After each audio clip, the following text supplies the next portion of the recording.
Hello there. Welcome into a Monday edition of the show. So glad to have you, whether you're listening on your radio, streaming the show online at extrasports1300.com, or you've downloaded the Extra Sports 1300 app to do your listening.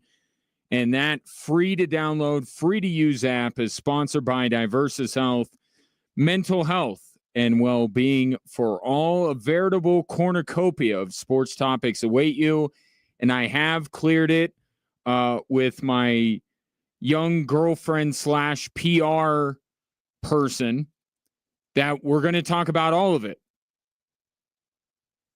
I'm just kidding. I don't have a girlfriend.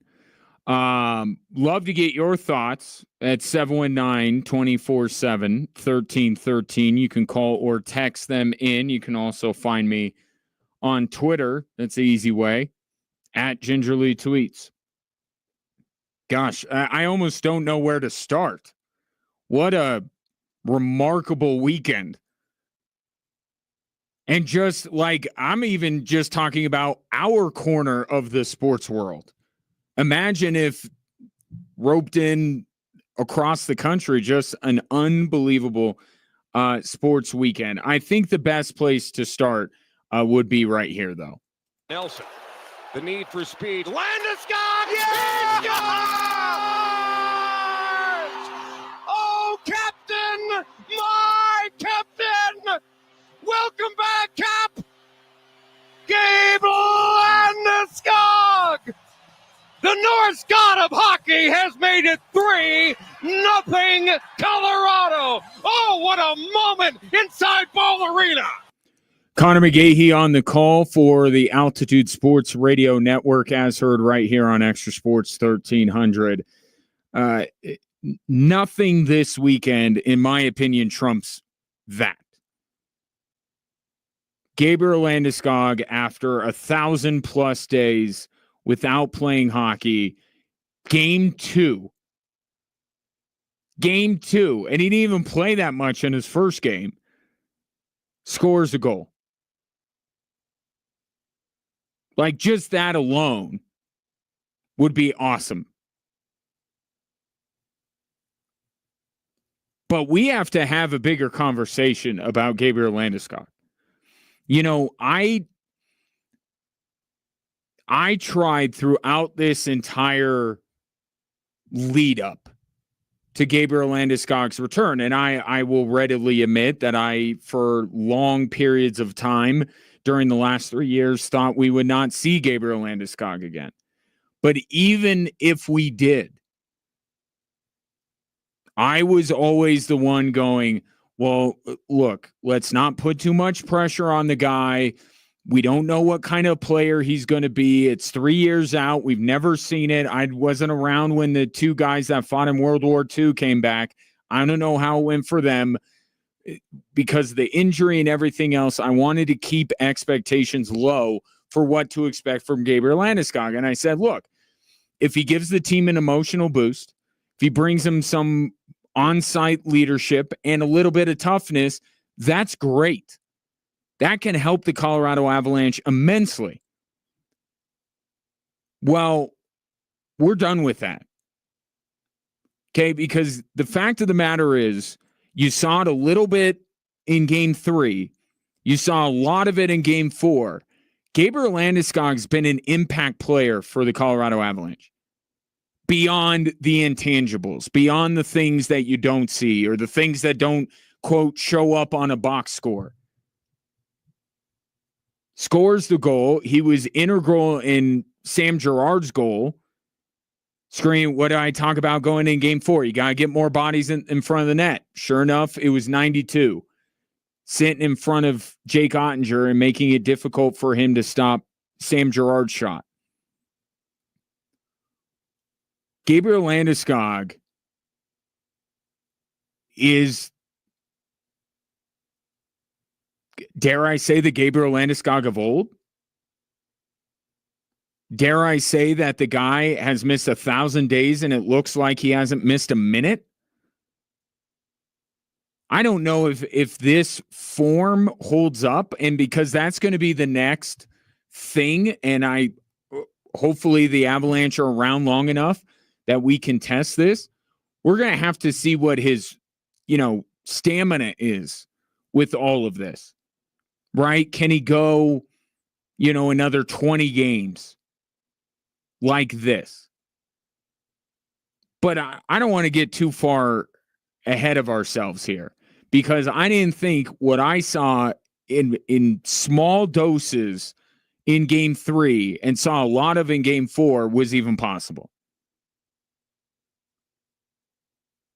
That second line that he played on and that top power play unit that he played on, you could argue was the best units on the Colorado Avalanche in Dallas.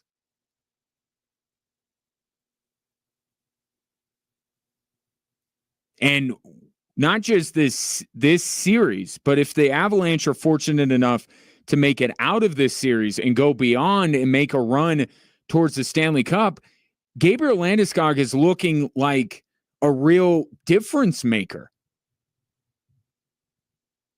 And it's not just what he does. I mean, did he unlock Brock Nelson? I mean, he might have. Brock Nelson hadn't been playing great. Gabriel Landeskog shows up on his line, and then boom. Now Brock Nelson looks like every bit the guy that the Avalanche acquired at the deadline. Gabriel Landeskog is making a significant impact on this hockey team and may ultimately, the way things are trending, make the difference in this series. And I say those sentences that way because I did not think that this was possible. The guy just hasn't just made a comeback like we have rarely, if ever, seen in sports. He is coming back and being the player that he was before he got hurt.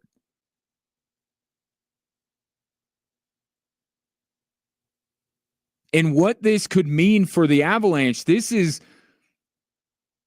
something that I was not calculating going into these playoffs. And now I have to kind of recalibrate and figure out, okay, with Gabriel Landeskog that looks like this, what's possible for the Colorado Avalanche? And again, we'll see how he holds up. We'll see if the impact continues. But look, Cale Makar hasn't made an impact in every game that he's played in. There are going to be games where Gabriel Landeskog is not much of a factor. But if they can get this guy for the majority of the rest of the way, I mean, this might be it. This may be the thing that puts them over the top. I already thought that if the Avs could get by Dallas, that they would go to the Stanley Cup final. And that was before I saw Gabriel Landeskog.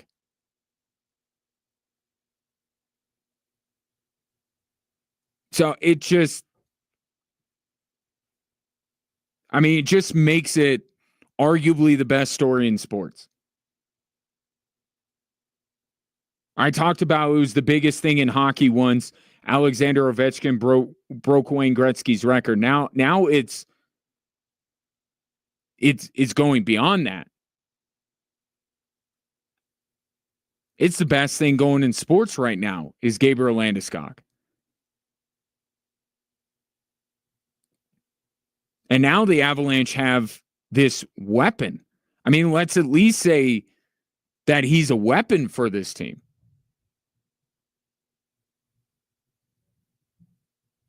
But he's going to be on the top power play unit again tonight on the second line again.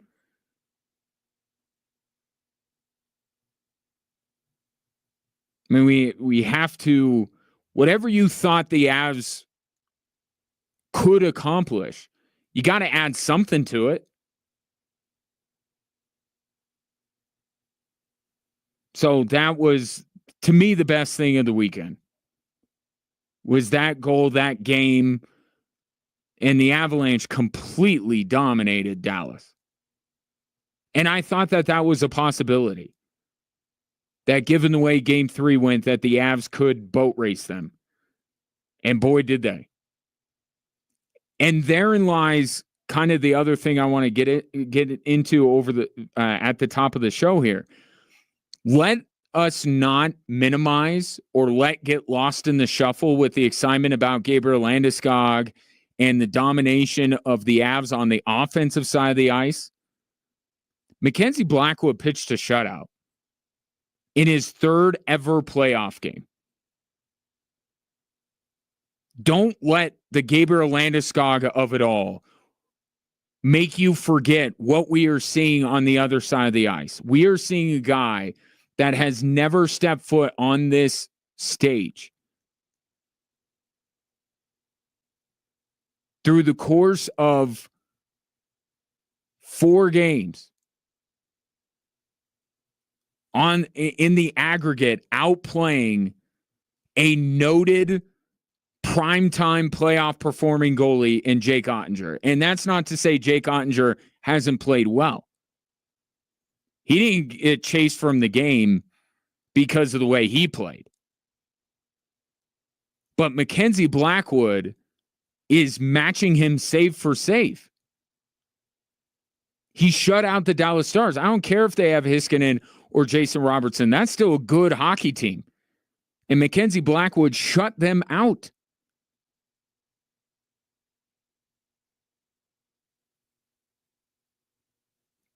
You know that Mackenzie Blackwood had to be more than just not a guy that didn't lose the Avs the game. Right? There were going to be moments where he would have to play a similar role to what Darcy Kemper did during the Stanley Cup run, where there were some games that Darcy Kemper won him. But the fact that Mackenzie Blackwood has done that multiple times already in this series and then pitched a shutout. I mean, that can't get lost. There's a lot of stuff going on. Well, with both of these series, the Avs series and the Nuggets series, there's a lot going on. But we have to keep Mackenzie Blackwood as close to front and center. I get Gabriel Landeskog right now. He's the center of attention, and for good reason. But somewhere right there has got to be Mackenzie Blackwood. He's been the best goalie in these playoffs in the entirety of the NHL. Go ahead. Try to find a stat that proves me wrong. You can't. He's been the best goalie in the NHL, and he's never played in the playoffs before. So you want to talk about how the Avs have changed the perception of them a little bit here with the impact that Gabriel Landeskog has made, plus the way that Mackenzie Blackwood has played in goal. Those are two things that you didn't know. You wanted to keep expectations relatively low if you could, and for good reason. You didn't want to say Gabriel Landeskog, you have to, win the Avs the series, or Mackenzie Blackwood, you got to be better than Jake Ottinger. Yet, here we are. So now we go into Game 5 tonight.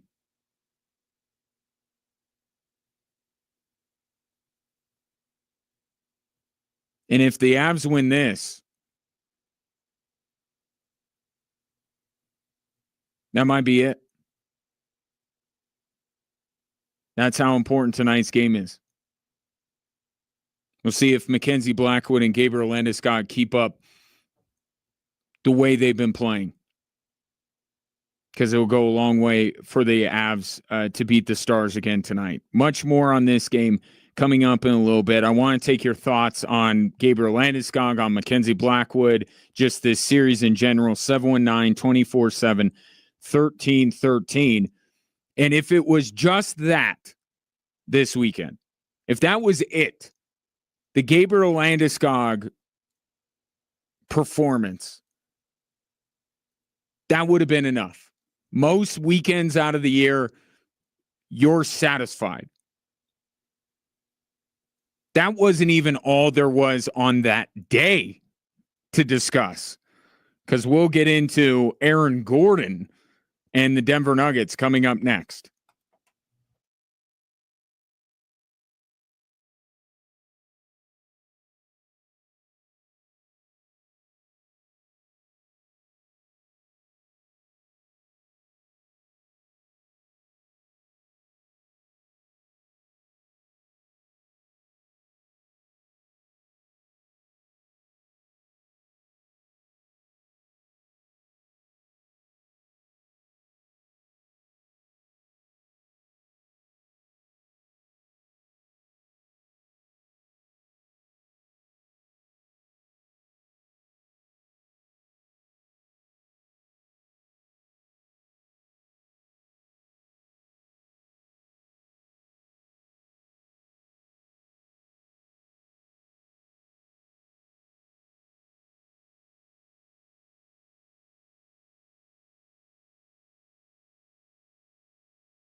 Colorado Springs Switchbacks FC back at Widener Field this Saturday, May 3rd, 6 p.m., taking on Phoenix Rising for Galactic Night.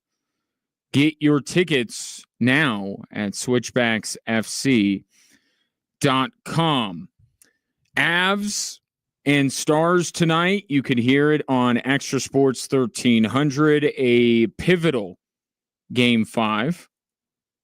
Would be the word I would use to describe it. Steve would use huge to describe it. Text in at 719-247-1313. Obviously, a huge game tonight. The Avs need to take care of business in front of their own net and clear the zone with breakout opportunities. Go Avs. I know one line that doesn't have a problem with that at all is the fourth line. Are we too early to talk about Logan O'Connor for the Conn Smythe? Probably. But still, he did it again the other night.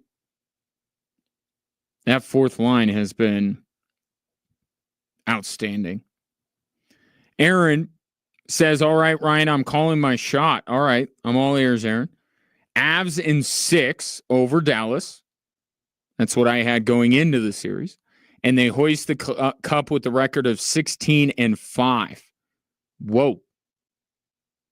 16-5. So they win tonight. When is the next Thursday? Oh, I hate that. The 2 games in between, or 2 days in between. So they would only suffer 3 losses the rest of the way. There's got to be a sweep in there. Where's the sweep? When they won the Stanley Cup, the sweep was in the Western Conference Finals. Could it be whoever comes out of the Winnipeg-St. Louis series? If you told me that along the way the Avs would sweep somebody, I think it would be their next round. So no more games for Dallas. You sweep, and then you can, between the Western Conference Finals and the Stanley Cup Final, you could lose 3 games.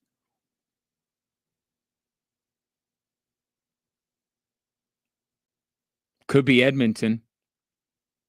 Sweep them again. And then a Game 7 for the Stanley Cup Final. All right. Noted, Aaron. Noted. How about the Nuggets? You know, we talk so often about the genius, the playmaking, the clutch ability, the dominance of Nikola Jokic, and he was certainly dominant in Game 4. But one of the biggest plays that he has been involved in as a Denver Nugget, one of the most significant ones, will be an air ball forevermore. Well, depending on how this series goes. We always talk about what Jokic does. Well, let's talk about what he didn't do on this play. Jokic at the logo, one-on-one with Zubac, 2 seconds left, fade away. Dunked home by Gordon at the horn. You count that basket. It's good at the horn, and Denver wins game number 4, 101-99. Jason Kosmicki on the Altitude Sports Radio Network. Nikola Jokic with arguably the greatest air ball in the history of basketball. Now, what we got to throw in NC State, right? Isn't that what that's what I thought when Aaron Gordon dunked it. I'm like, where's Jim Valvano running around trying to find somebody to hug? Like, that's what that play felt like. It also felt a little bit like Matt Holliday sliding into home plate in game 163, just because of the skepticism that dunk by Aaron Gordon was met with on whether he did get it off in time or not. I actually, I actually think it was pretty clear that the ball was out of his hands when the backboard fully lit up. And that was the call they made after they reviewed it. Like, when the lights were on, the ball was out of his hand. So there'll always be people, doubting it. But it reminded me like NC State and then also Matt Holliday sliding in to home plate. Those two things together kind of made up Aaron Gordon's dunk. And just in case, because I get it, you're conditioned to believe that everything that Nikola Jokic does is on purpose. I mean, the guy makes an art form out of half-court heaves at the end of quarters. Like, everything that Nikola Jokic does, we are conditioned to believe that it was part of the plan all along. But Nikola Jokic, he's nothing if not honest. Here's he and Aaron Gordon after the game. It's a nice pass. Yes. So, Joker, was it a pass? No, it wasn't. Was not a pass. He was trying to make a shot to win the game, and Aaron Gordon in the right place at the right time, which he tends to be.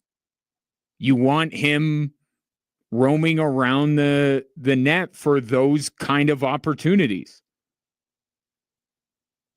And you know what I was thinking about this too? Aaron Gordon had told, I think it was Mark Spears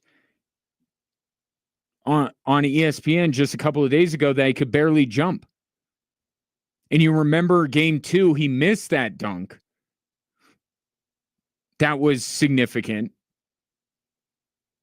I'm like, if Aaron Gordon could jump more than normal, or jump as he normally does, he might still be hanging in the air. Like, he might not. That was a natural motion. There was quite a bit of luck involved with that. Certainly. But if the guy could jump at his normal height, he may have still had the ball in his hand. Because you think about game 2, he's making sure that's going to go all the way through. He's not going to try to score style points like he was trying to do in game 2. He's going to make sure that thing is through the cylinder. If he jumped any higher, the game would have gone into overtime. And the way that game was going, I don't think the Nuggets survive overtime. I don't, which adds to how massive that play was. Not just that it became, I think Jamal Murray is the only other Nugget that has a buzzer beater to win a playoff game. It's not just that. It's, think about if he had not gotten rid of the ball in time, we could be talking about the Nuggets losing that basketball game. And how much different the conversation would be surrounding this team if that had happened. I mean, and to have that and Gabriel Landeskog's goal in the same day, like it was, and then throw all the Shedeur stuff on top of it, it was almost too much. It was almost too much on Saturday. But the Nuggets got it done, and I'll be 100% honest with you. I don't know what to think about this series moving forward. Because I'll tell you where I was at. Not feeling great about the Nuggets through most of that first half. Just didn't.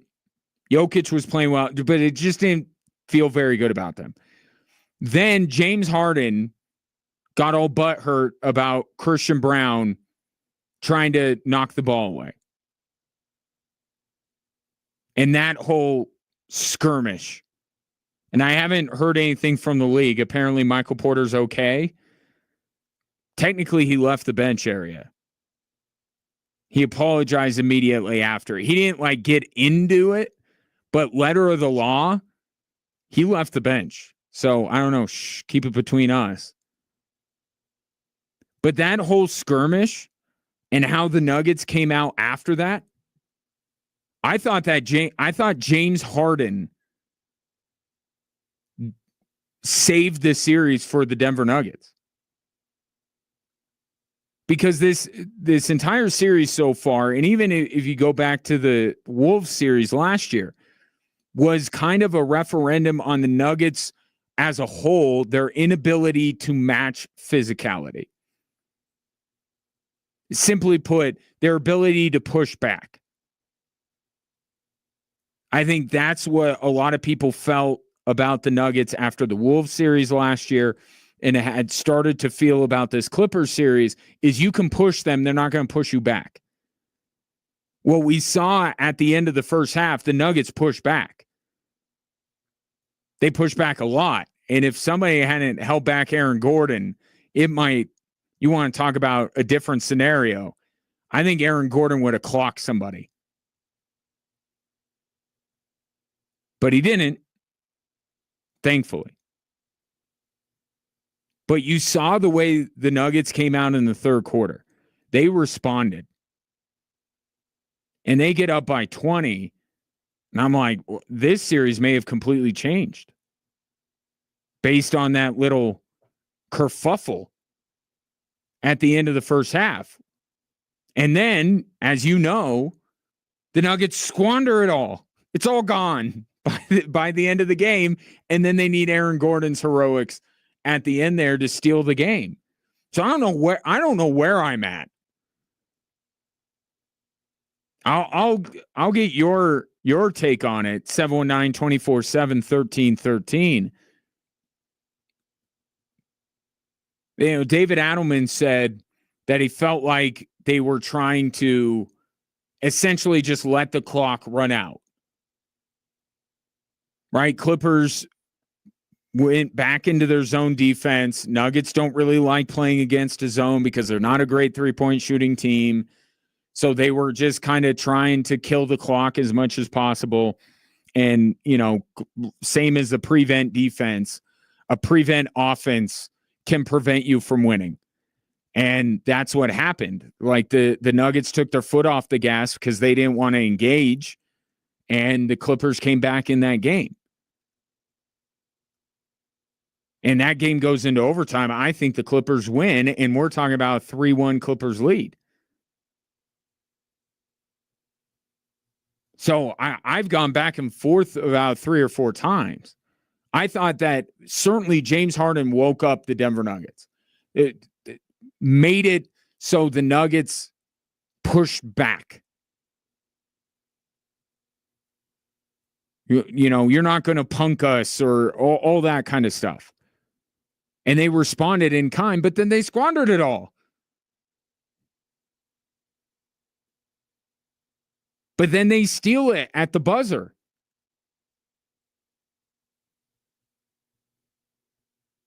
So I think that overall, I think that game was really good for the Nuggets, really beneficial for the Nuggets. Whether they parlay it into a series win,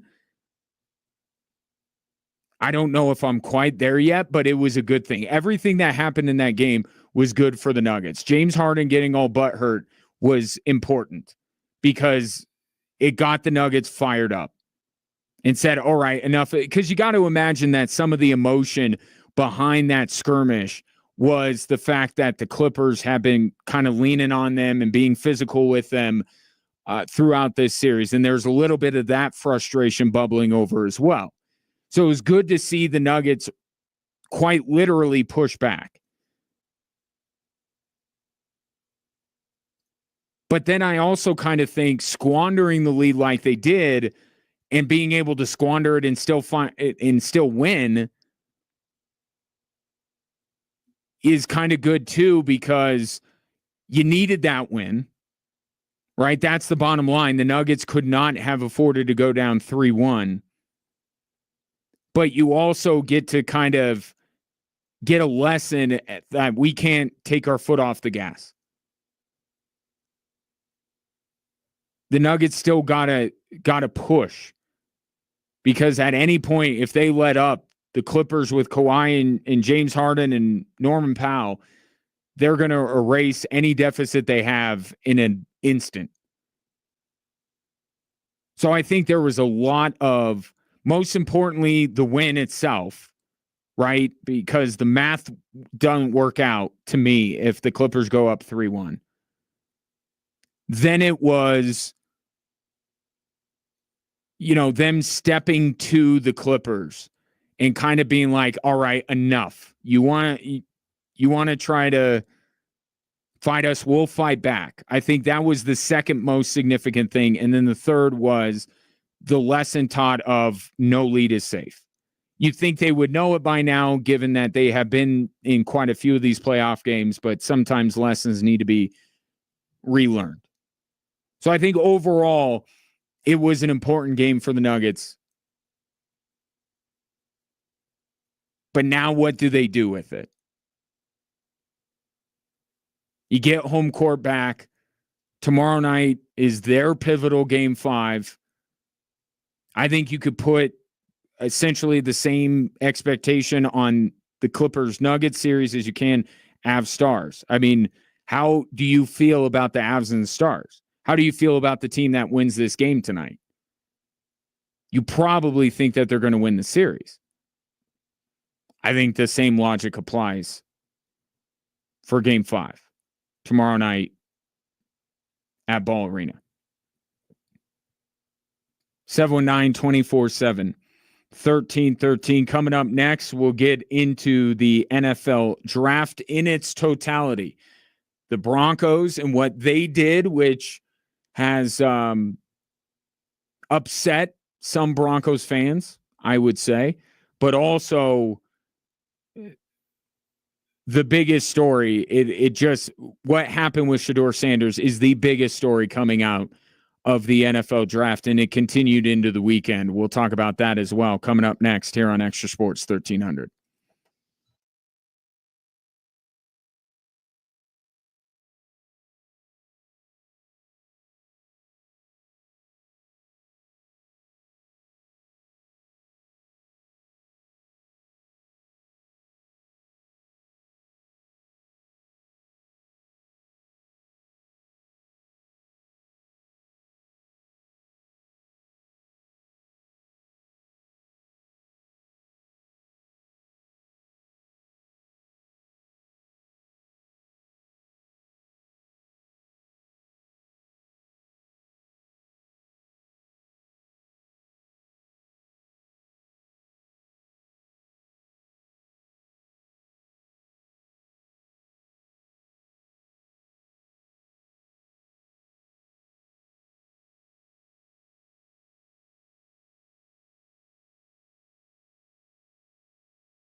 The ratings have come out for the NFL draft, and they are record-breaking. And look, I'm not gonna. It got out of hand this weekend, right? Especially with Mel Kiper, like the Shador conversation. Just there's no doubt that it was the biggest story in the NFL draft. Him falling to pick 144. But and as much of a proponent of Shador Sanders as I am, watching the clips of Mel Kiper was just like, whoa, easy. You think that the NFL was committing a crime here. Quite simply, this is what happened. Okay? Clearly, I'm not going to say you or we. I and people like me overrated Shador Sanders as a quarterback prospect, just with his physical tools and who he is as a quarterback. Overrated him. And I'll raise my hand and say I was probably leading the parade on that. Okay. So overrated him as a prospect. Okay. But that doesn't explain alone why he falls as far as he did. Okay. There will be studies done and textbooks written about how the football scouting community, or at least in the media, there are some guys that we fall in love with every draft cycle, and maybe they don't go as high as we expect them to. Mock drafts, really, if you have a great mock draft, you're probably getting 4 or 5 in the first round, right? Let's be real about what mock drafting and predicting the NFL draft is. We're getting very few things right. But Shador being the 144th player taken in the draft is so far beyond. This is not a guy falling a few spots, maybe really a second round talent or a second round quarterback, but we thought he would be taken in the first round. He's taking pick 144. And as that draft wore on Friday night, it became abundantly clear what was going on. There have been quarterbacks in the NFL in recent times that are just too big a story to have as a backup. Right? Tim Tebow, Colin Kaepernick, Cam Newton. I'd even throw Russell Wilson into this mix. And I've said it when he was in Denver, and I said it last year, Russell Wilson, Steelers should have started Justin Fields. But having Russell Wilson as a backup, it becomes too big of a story, which becomes too big of a distraction. And I'm not here to parse, teams shouldn't have had a problem with Tim Tebow and should have had a problem with Colin Kaepernick or vice versa. I'm not here to get into all of that. What we can agree on is that all of those quarterbacks I mentioned are too big to bench. Right? And as Shador fell, and it got past the point where I guess it would probably be after Tyler Shuck was drafted,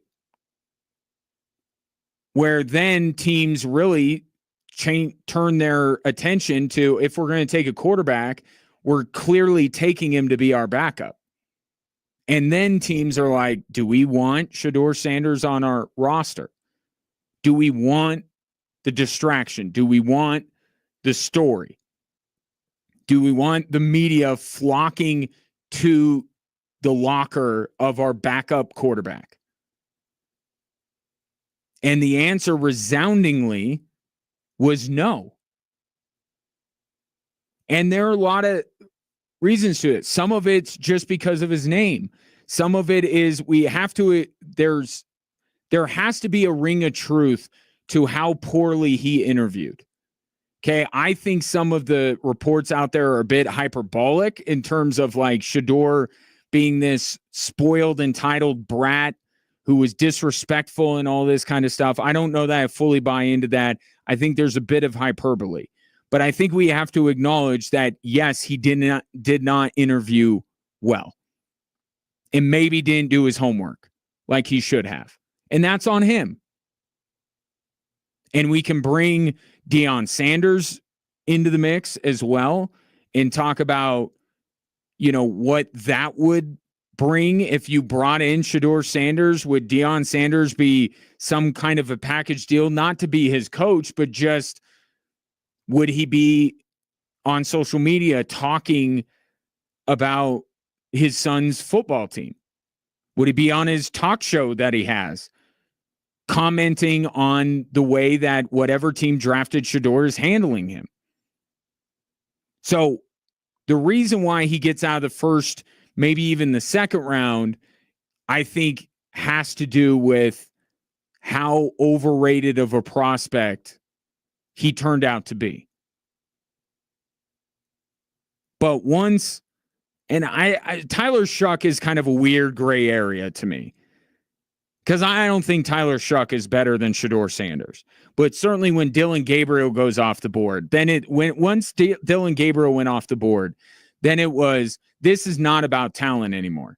Okay, maybe I was foolish to put Shedeur in the same sentence as Cam Ward, maybe even Jackson Dart.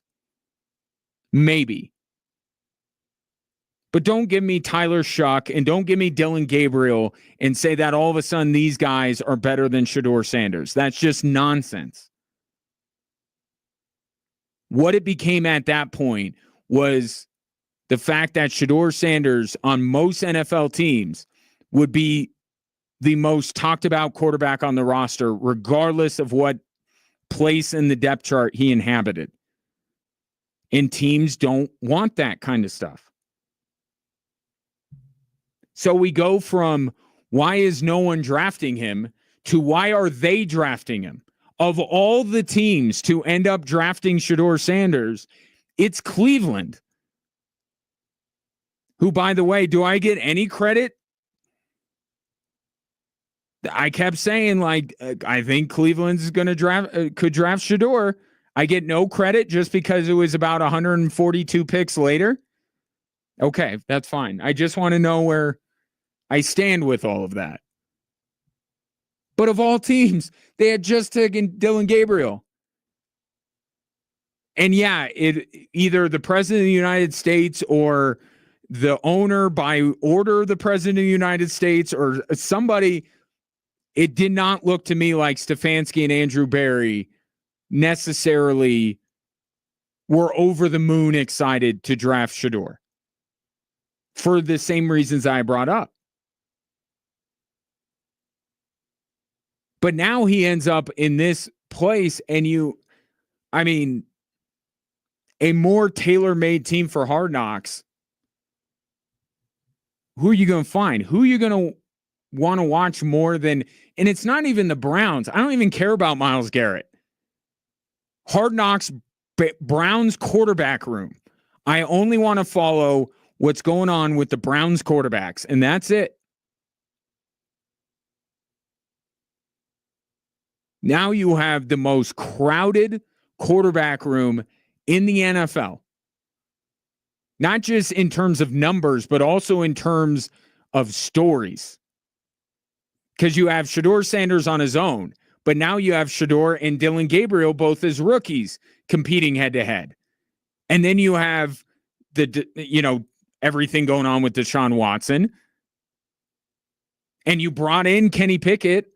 And then you tried to bring back Joe Flacco, perhaps maybe to rekindle some of what you had a couple of years ago.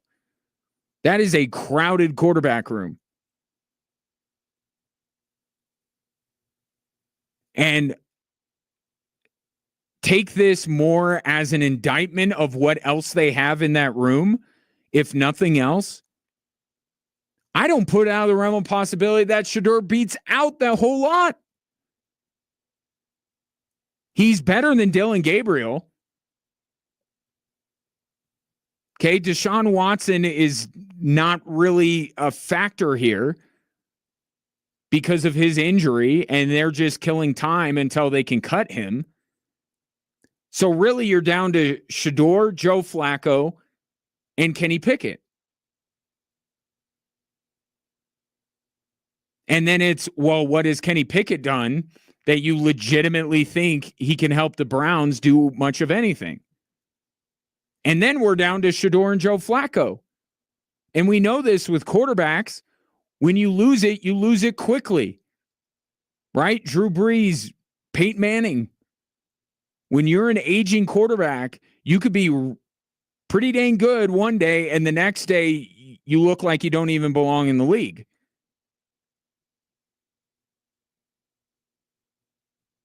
So who's to say that Joe Flacco shows up at Browns camp and looks like the quarterback he was 2 years ago?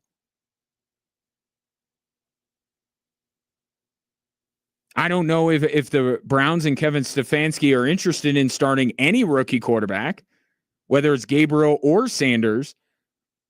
But I don't put out of the realm of possibility that Shedeur Sanders throughout camp looks the best of all of them. And the numbers will tell you, drafting a quarterback as late as Shedeur got drafted, your chances of success or being a starter in the NFL are next to nothing. But we know that the reason why he was picked where he was picked was not about talent anymore. Probably by talent, you know what? He was probably second round. Even the people that were pretty down on Shedeur was like, well, he's going to second round pick. Just don't say he's in the same breath as Cam Ward. So it was a shock initially to see Shedeur continue to tumble and pick after pick, round after round go by and he not get taken. But in the end, the most shocking thing was the team that actually ended up drafting him of all the teams. You already took Dylan Gabriel and you came back and took Shedeur later? It was initially about talent, and then it wasn't. The difference between Shedeur being a first-round pick and a second-round pick was talent. The difference between Shedeur being pick 40 to 50 and pick 144 had a lot to do with other stuff that was not his talent. And here's where it is. Cleveland actually, as shocking as this is, and this would hold true of any team that ended up taking Shedeur, you actually have a chance to get the best version of him, whatever that's going to be. And trust me, it will be discussed. But the Cleveland Browns now, having drafted him, have the ability, because whatever message was trying to be sent had to have been sent, had to have been received loud and clear. If it was to humble him, if it was to get Dion to back off a little bit, whatever it was, it had to have been received. Because if you don't, dropping 140 picks, then I don't know what will. So whatever Shedeur Sanders is going to be in the NFL, the Browns will now have a chance for him to be his best. Because how do you not walk into that camp with a giant chip on your shoulder and know that nothing is going to be given to you? So I think whatever and not for nothing, part of the reason why I kept saying don't sleep on the Browns taking Shedeur Sanders, I actually think it's the perfect system for him to be in. So as much as it makes no sense that Cleveland drafted him, I actually think that he has a great chance to be successful in Cleveland. And we'll define what success looks like as we move along. But you're going to get a humbled Shedeur Sanders. If he needed to be or not is up for debate, but you're going to get a more humble Shedeur Sanders on a team with a coach and a system that I think he could do very well in. And with all due respect to everyone else on the quarterback depth chart, isn't like he has to run through Brady and Manning to get the starting job there. Wild. Never seen anything like that in the NFL draft. And part of the reason probably because they smashed viewership records. 719-247-1313. Coming up next, we get to the Broncos part of the draft.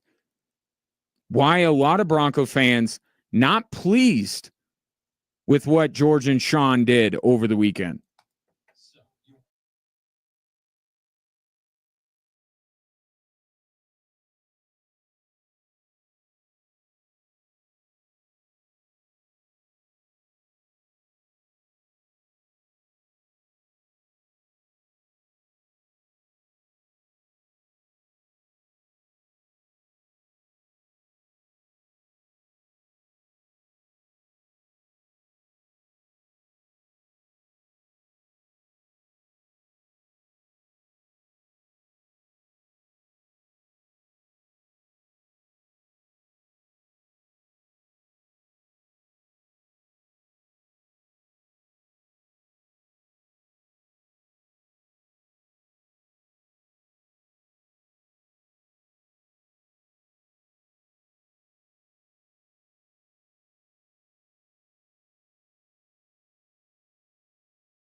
Welcome in, Drive Time Sports on this Monday. Ryan Kaufman with you, and I appreciate you tuning in. Of course, you could watch the show live on our social media platforms at Extra Sports 1300. No E on Extra, by the way.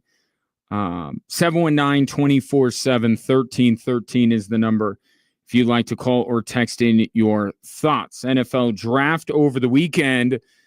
Sean Payton and George Payton not getting the highest of marks for what they have done in this draft. After, by the way, I know there were some people wondering why they took Jahdae Barron. I think I explained it fairly well why they did that. They were in a position where they didn't have to draft a certain position.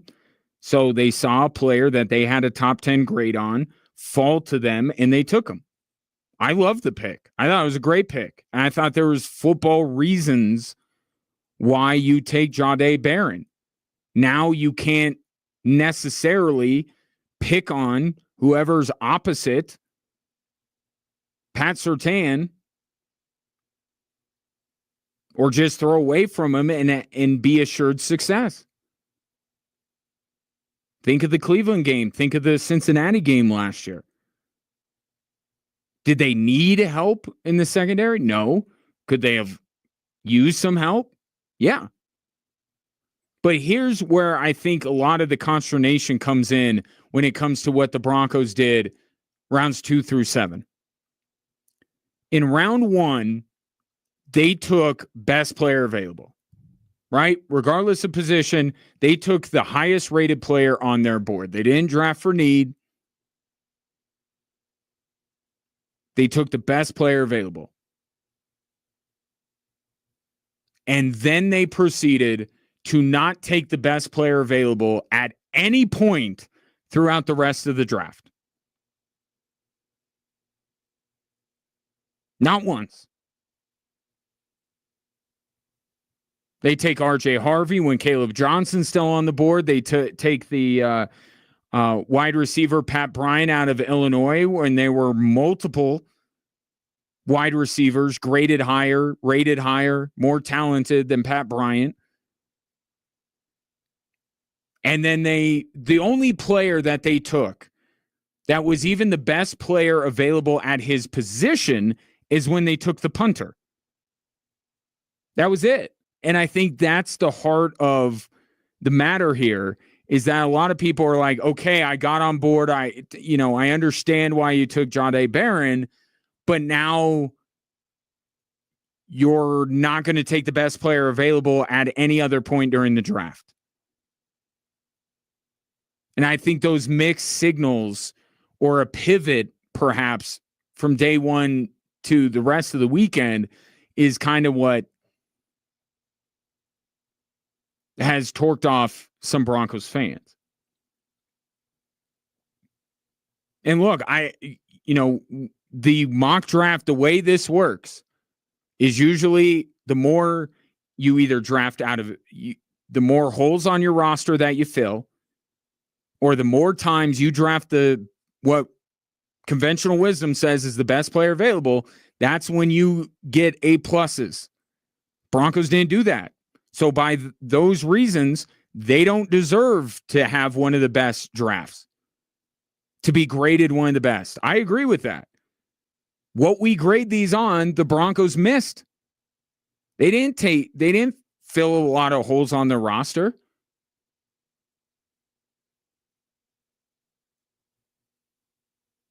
They didn't get a ton of weapons. I mean, especially when you look at what New England did for Drake May and what Chicago did for Caleb Williams. So I get it. I get why the Broncos aren't receiving the highest marks of teams in the league.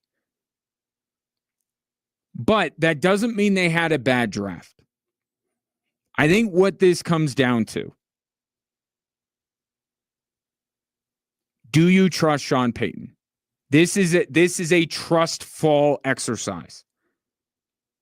Okay, because Sean Payton came out of retirement, pseudo-retirement, to do things in Denver his way. Right? To not necessarily get the best players available, but to get the right players. Right? And there was, people were upset that he let Justin Simmons go. Justin Simmons, one of the best safeties in the league. Didn't fit what Sean Payton wanted to do. A lot of people said what happened year one with Russell Wilson was all Nathaniel Hackett's fault. And Sean Payton should make it work with Russell Wilson. And Sean Payton said, the hell I am.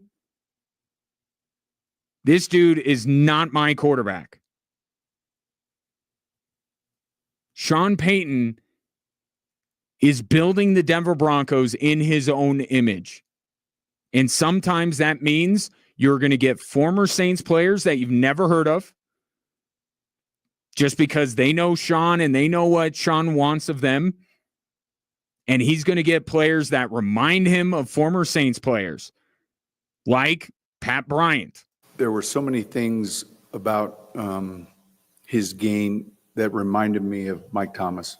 And with respect to Mike, who became, I mean, holy cow, you know, you don't ever want to put pressure on a rookie like that. We're just talking about traits, but really explosive off the line of scrimmage, very competitive, very tough. This is what Sean Payton's been doing this entire time.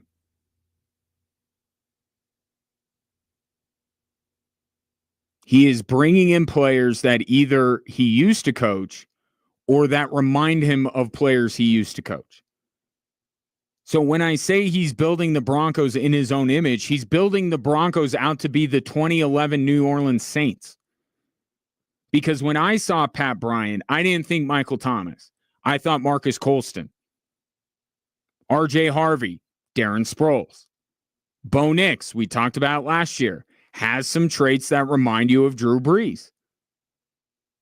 Even down to the tight end they took out of Utah. Who does that remind you of? Jimmy Graham. Now, it's not to say that Sean Payton is infallible, because as much as him drafting Kamara and Colston and all these other players is, and bringing in Drew Brees and all of this stuff is revered, trust me, probably doesn't even have a 50% hit rate in the draft. So he's fallible. He could get these picks wrong, but I think it's ultimately, do you believe in his vision? And do you trust Sean Payton to find the type of players that he wants to use? Because Pat Bryant wasn't the best wide receiver on the board. R.J. Harvey was not the best running back on the board. And trust me, the Broncos would have been much better off in terms of talent if they would have traded up to get Travion Henderson or Quinshon Judkins.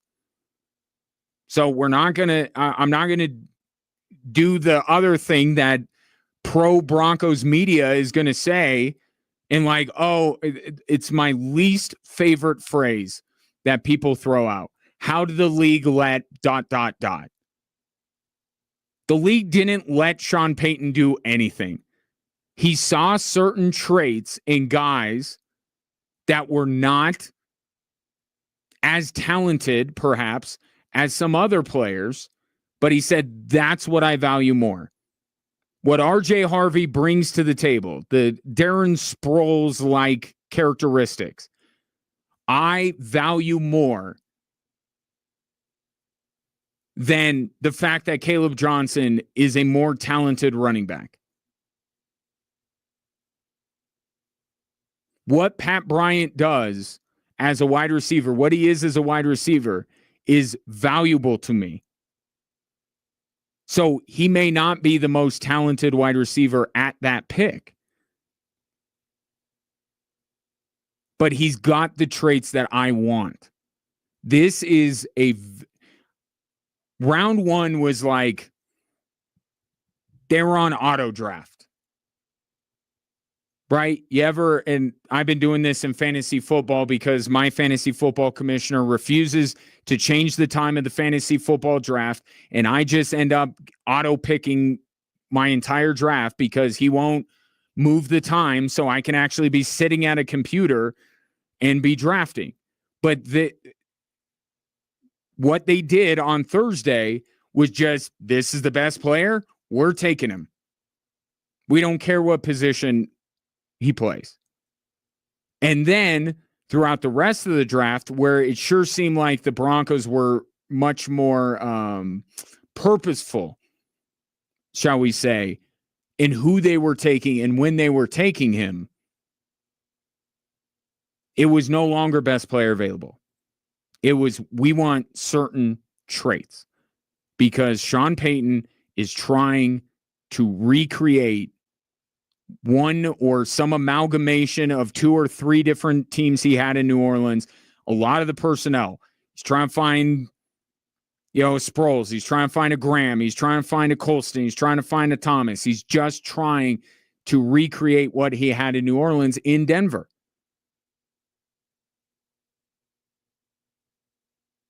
And to be fair to Sean Payton, it's worked thus far.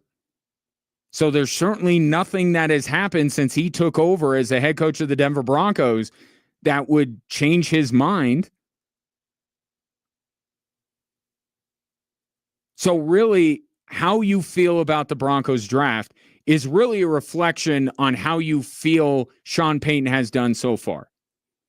Because if you think Sean Payton has been every bit the coach that the Broncos paid for and then some, and he is truly getting the Broncos back to where you expect them to be, then you should love his draft. I get it. The Barron pick, out of character for the way the rest of the draft went, but you should love it because he's sitting there telling you, this guy looks like Michael Thomas. I'm drafting another basketball player that played like 5 snaps of college football because that's what Jimmy Graham did. RJ Harvey looks like Darren Sproles. Should love that because you trust his vision. But if you hate his draft because he's not picking the best player available, then I think that's because you don't feel like the Broncos are actually as good. You think they need more talent. That's what you're saying. Sean Payton's putting some finishing touches on a team that he feels is going to compete in the AFC West. If you don't see eye to eye with that vision, then maybe you think that the Broncos last year were a bit of fool's gold and they need more talent on this roster. Time will only tell whether Sean Payton is right or not. I'm not saying anybody's right, but I see what the Broncos did night 1, and I understood it, and I got it. But I also, as the weekend progressed, understood what they were doing too. And I got to say, what they did on night 1, I like better than what they did through the rest of the draft. But I understand what Sean Payton is doing. And whether he likes it or not, Pat Bryant, you better become Michael Thomas. RJ Harvey, you better become Darren Sproles, who, by the way, led the 2011 New Orleans Saints in rushing. Because even if you say it's just traits, they're going to be held to that standard. So I'll take your thoughts on whether you like the Broncos draft overall. Jahdae Barron, RJ Harvey, and on through the rest. They did not get the best collection of talent of all the NFL teams. There's probably at least a half a dozen teams in the NFL that I thought accumulated more talent than the Denver Broncos. But they weren't out to do best player available rounds 2 through 7. So do you trust Sean Payton's vision? 719-247-1313. More Drive Time Sports after this.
It is a very busy week coming up for the Switchbacks. Saturday, they will host Phoenix Rising in league play.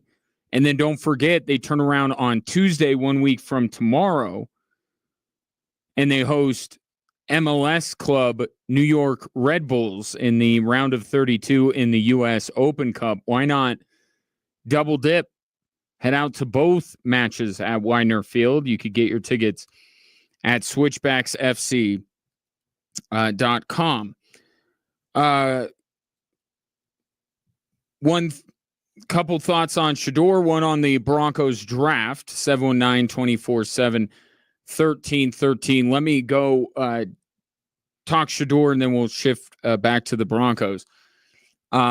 This coming in from the 719, and I apologize, I won't read the whole text, but I did read it during the break, and I think I can distill it down to your main points.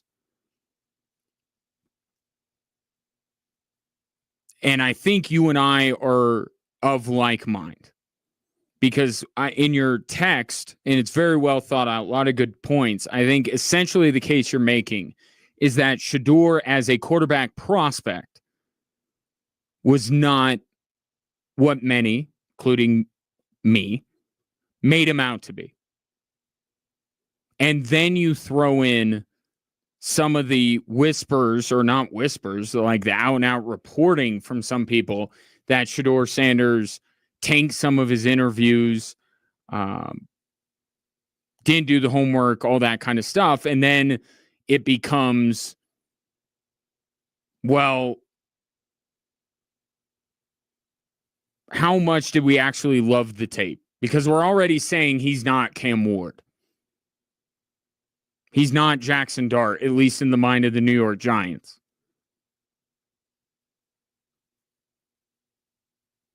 So if he interviewed so poorly, and let's take out some of the, some of the more outlandish, I don't want to say outlandish, but some of the more serious things, like somebody reported that he took a FaceTime call in the middle of a meeting with one team and refused to hang up the FaceTime call. Like, let's take away some of those and just boil it down to he didn't interview well. This is a job interview process, and he didn't interview well.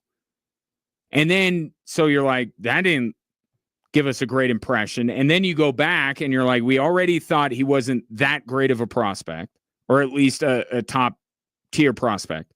Then he interviewed poorly. Well, let's go back and look at the tape. Well, now you're seeing Shedeur, and this is the third point that the texter sent in. Now you're saying, well, Shedeur did it at the highest level of college football for 2 years. Not as long of a time as even let's say, even take the Cleveland Browns, a Dylan Gabriel, who did it for many years at college football's highest level.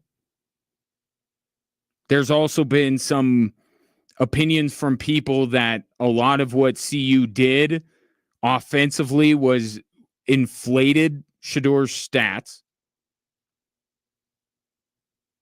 They're like, I don't know that we can really make this kind of investment with everything we would be bringing into our team, all the attention.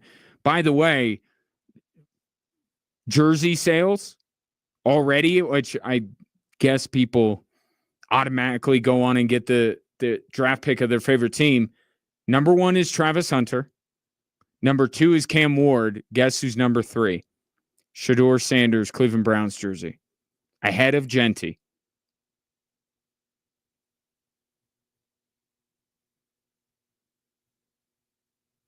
But I think you're right on all of these points. I think it went from being a talent thing through night 1. Okay, he just wasn't talented enough. Maybe even some into night 2, but him tumbling to pick 144 has to do with this other stuff that you're pointing out.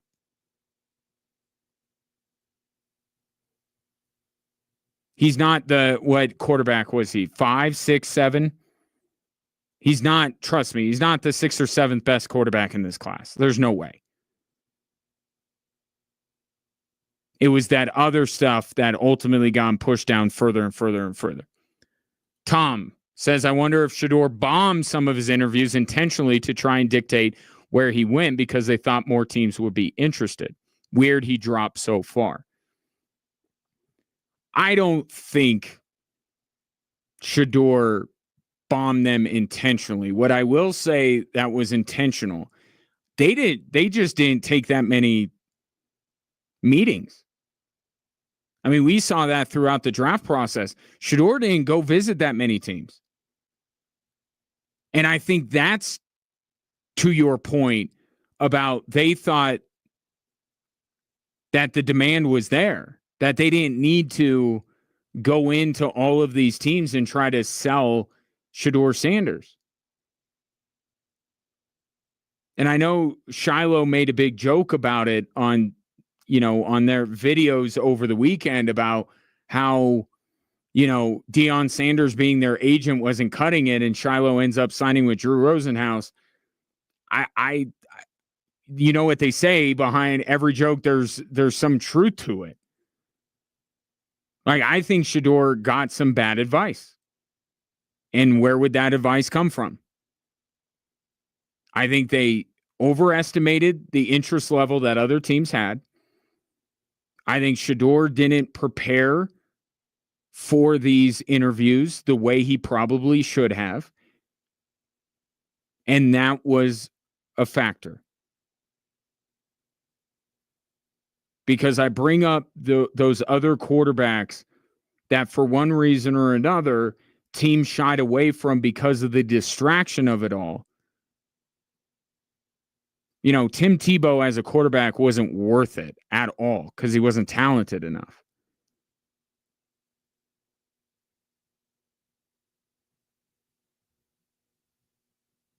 Shedeur has some talent, but you have to say if he doesn't interview well and there's all this other distraction, is he good enough to be worth that?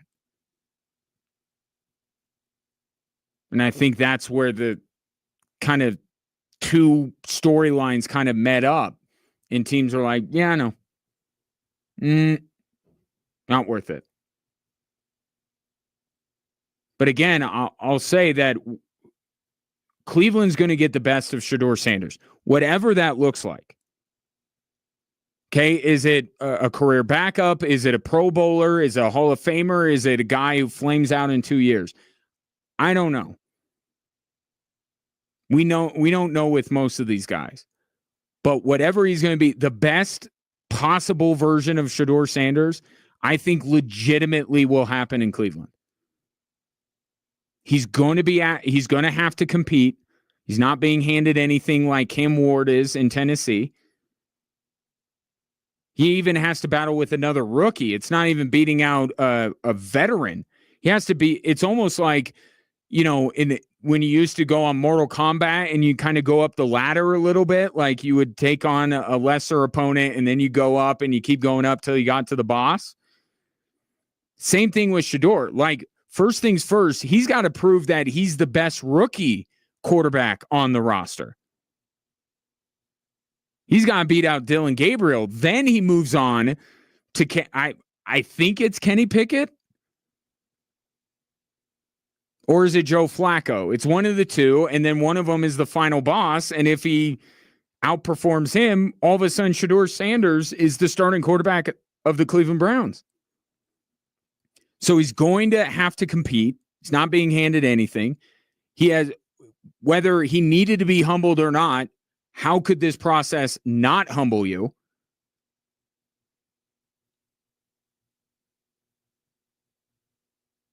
And he is in a place that I thought was going to be good for him with Kevin Stefanski in this Cleveland Browns system. But it just begs the question of Cleveland already took Dylan Gabriel. They're already kind of a circus with the Deshaun Watson stuff. And you bring this in, that's why I don't know if it was Andrew Berry's call. But Shedeur, I don't think he was acting when he was celebrating.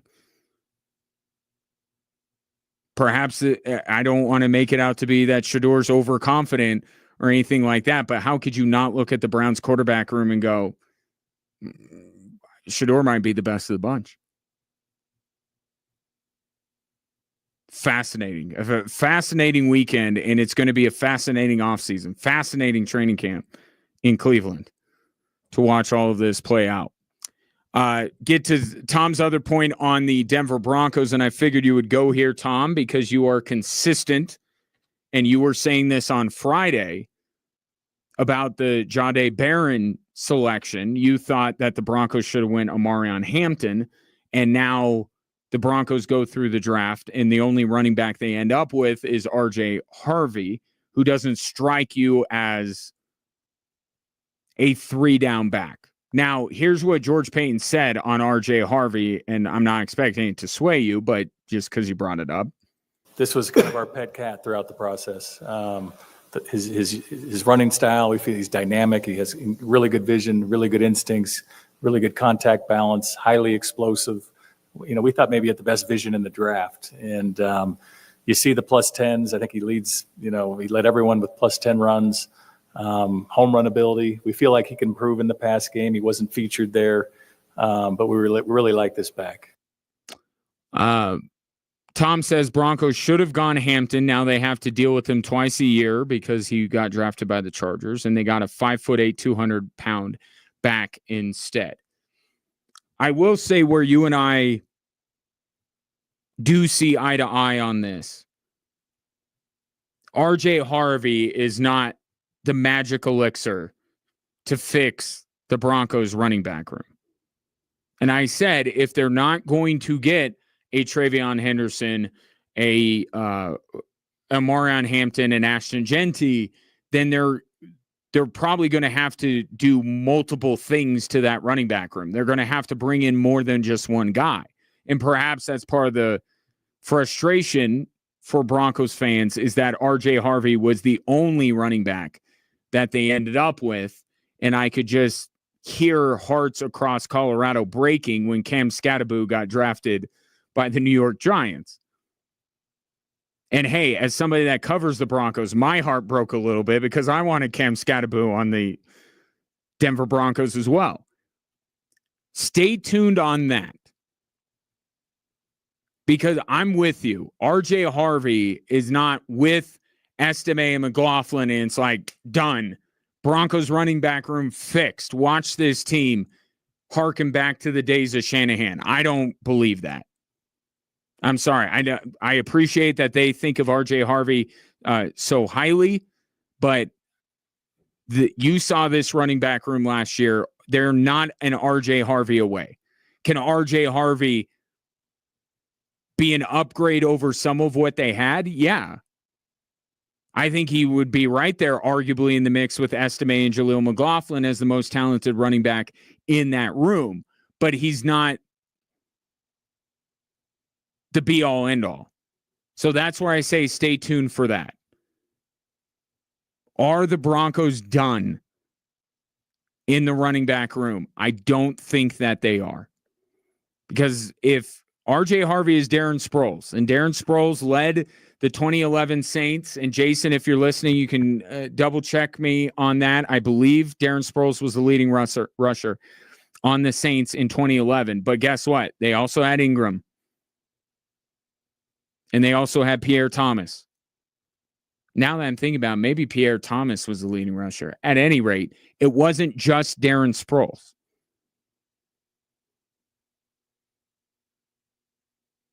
So RJ Harvey, I think, is a good addition to the running back room.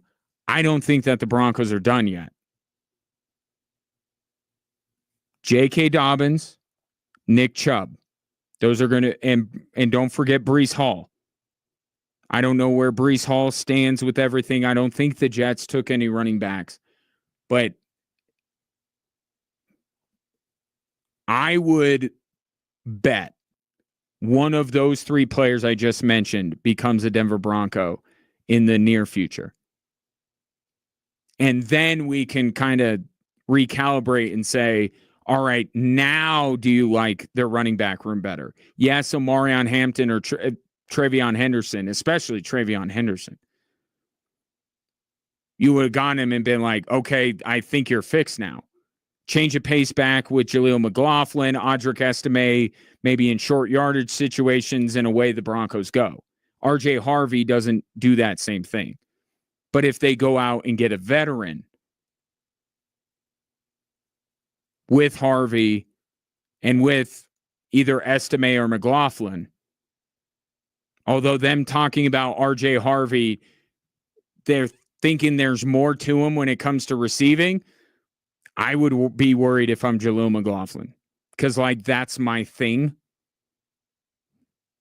If we're talking about speed, if we're talking about big playability, we're talking about catching, it's like Jaleel McLaughlin, he might be the odd man out.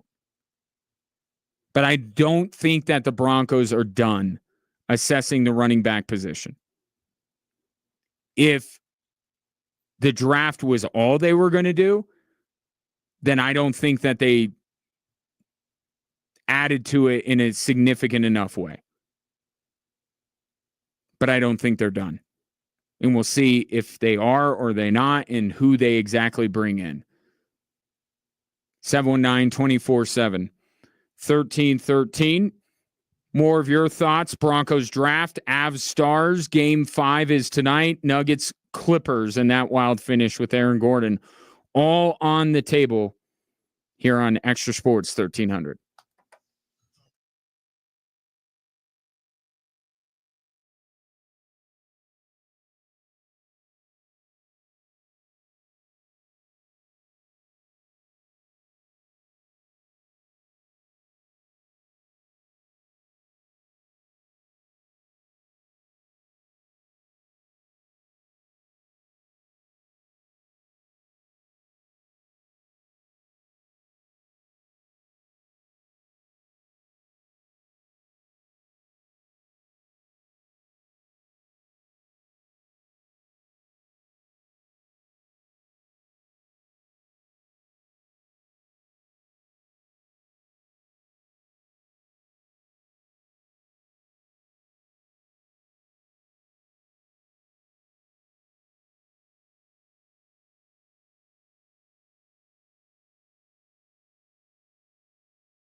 Tonight, Avs Stars Game 5.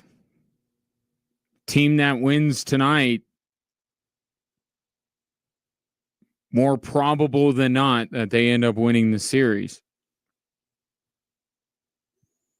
You know, one thing out of the game and we'll get back to the main parts of that Game 4 the other night at the top of the hour.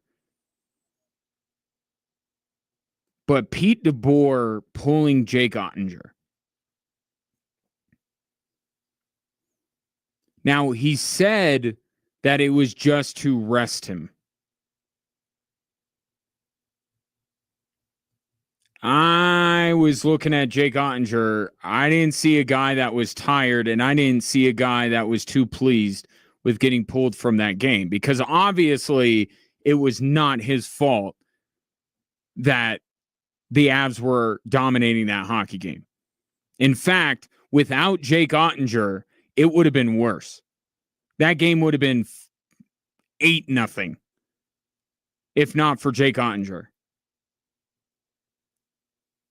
I think as a competitor, I don't think Jake Ottinger liked being pulled from that game regardless of the reason. Because if you pull him to send a message, I don't know, did the Stars play any better the third period? I didn't think so. So I think that may be the only way that he could justify pulling Jake Ottinger. And I don't know that I have nothing against Pete DeBoer, but I don't know that I fully buy that the reason was rest. Because we've seen goaltenders pull before. And you're not that Pete DeBoer had anything against Jake Ottinger, but you pull a goalie to send a message to the rest of your team. Like, I'm not subjecting this guy to the rest of this game. Right? That kind of a message. But I don't think he got his desired result. And I think Jake Ottinger looked pretty upset about the whole situation. So that's one of the things going into tonight that I'm most curious about. Has it sent, like, the rest thing is just, I don't know. And we have David Adelman playing the bench unit in Game 4, like 12 minutes. We had JJ Redick yesterday not sit any of his starters the entire second half. Like, Jake Ottinger's the guy that needs rest. I don't know.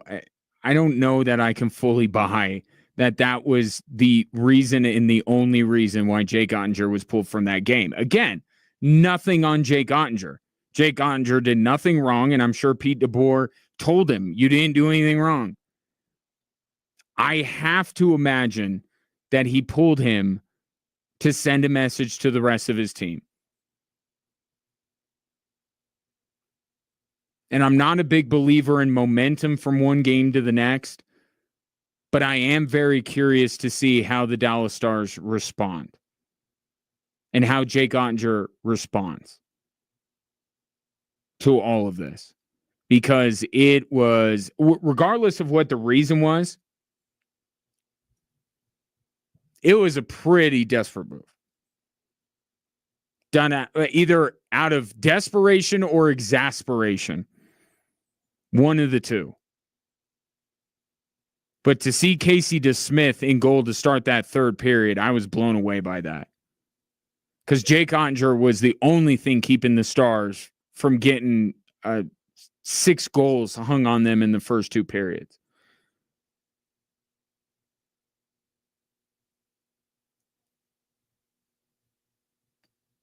So I want to see, and look, the Dallas Stars should be plenty motivated considering that this might be a wrap if they lose tonight's game. But just the whole dynamic of pulling Jake Ottinger in the third period seemed very weird to me. Even the commentators on TNT, like Eddie Olczyk, was like, I wouldn't do this.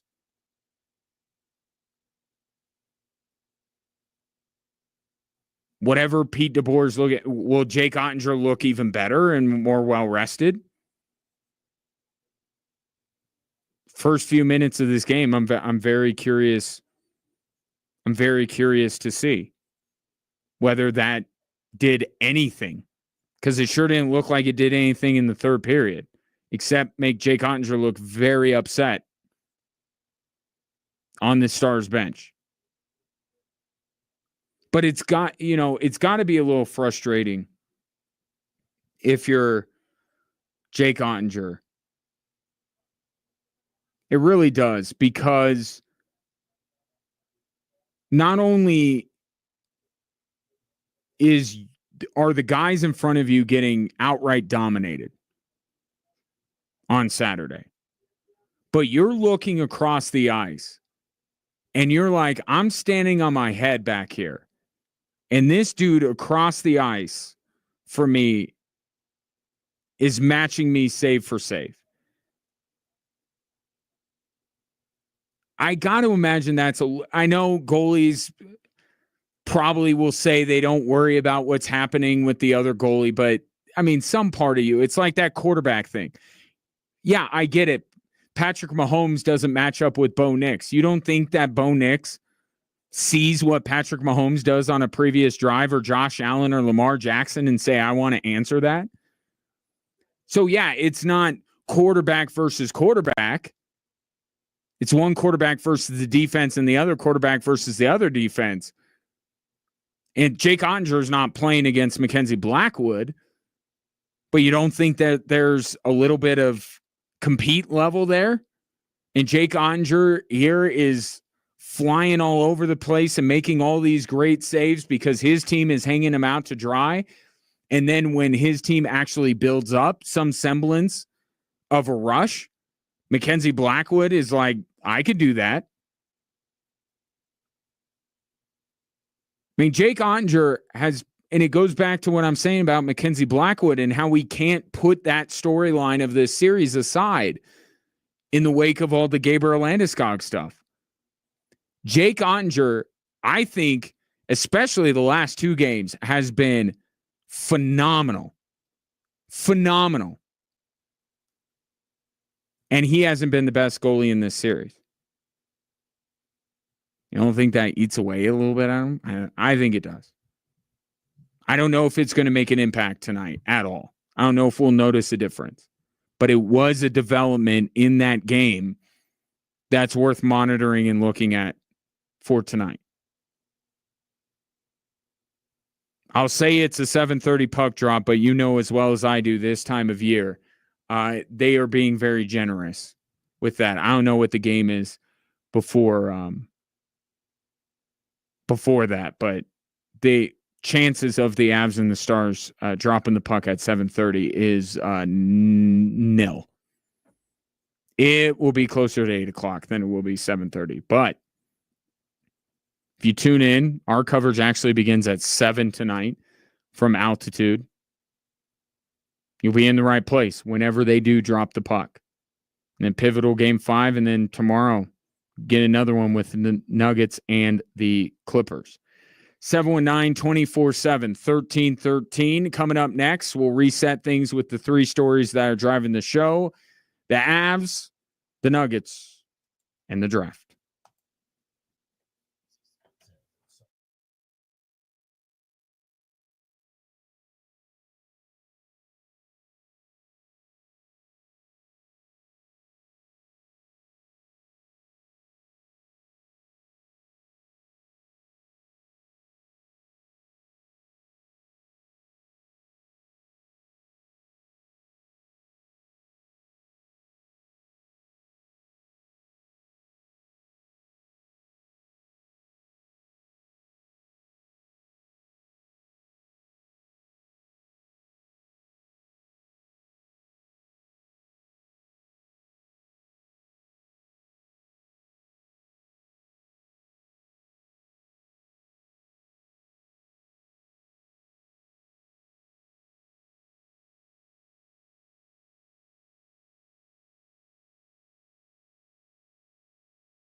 Hello there. Welcome in. Drive Time Sports on this Monday. Ryan Kaufman with you. Appreciate your patronage, whether it's on your radio, online, through the Extra Sports 1300 app, or you're watching on our social media platforms. Tonight, 7:30-ish, Avs and Stars Game 5. Before we get to Game 5, we got to talk about Game 4, just one of the three stories that are driving the show.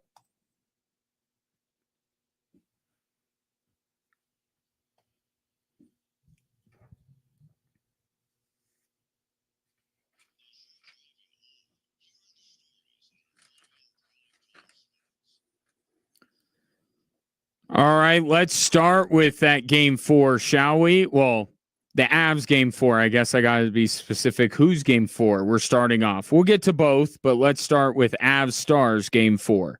Nelson, the need for speed. Landeskog! Yeah! Oh, Captain! My Captain! Welcome back, Cap! Gabe Landeskog! The North God of hockey has made it 3-0 Colorado. Oh, what a moment inside Ball Arena.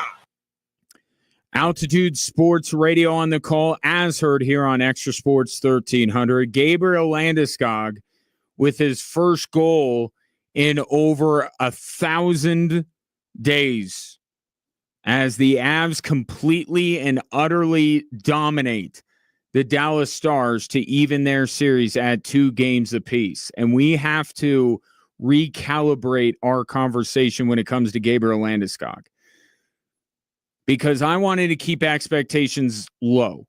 In fairness to him, I thought I was being fair to Gabriel Landeskog and saying, let's not put too much on the guy. Just him getting back on the ice is amazing in and of itself. Let's not also ask him to be a major factor for the Colorado Avalanche. And Gabriel Landeskog is saying nonsense. I'm going to be a factor. And he's been a factor. Right? Game 3 in just nothing more than a few cameos. You saw the impact he had. Then he got more time, got moved up to the second line, top power play unit, all of it better because of Gabriel Landeskog. This guy is just not an emotional boost to this team. He's not just bringing some more grit and sandpaper, as Jared Bednar likes to say, into the Avs game. He's producing. He's making them better. I think it needs to be changed to how much of a factor Gabriel Landeskog can be the rest of the way. Now, his ability to keep up this level of play after 1,000 some odd days off is going to be worth watching. But I mean, that guy has made a huge impact on every unit he has been on in just 2 games. So him scoring the goal was amazing. And it's an amazing moment that is going to go up there right with a bunch of the other great Avs memories. But the story tonight and beyond is you got to think about 92. And he's unlocked Brock Nelson. He's unlocked the second line. He's unlocked the top power play unit that without him was 0 for 7 or whatever it was in Game 3. Gabriel Landeskog is making a significant impact. And you couple that with the way Mackenzie Blackwood is playing, these are 2 things that the Avs are getting that I did not necessarily expect. I didn't think Mackenzie Blackwood would, collapse in on himself. But I didn't think the guy would. Part of the reason why Game 4 was so exasperating for the Dallas Stars, and it had Pete DeBoer yanking Jake Ottinger to try and get something out of his team, is because they were also getting shut out on the other end.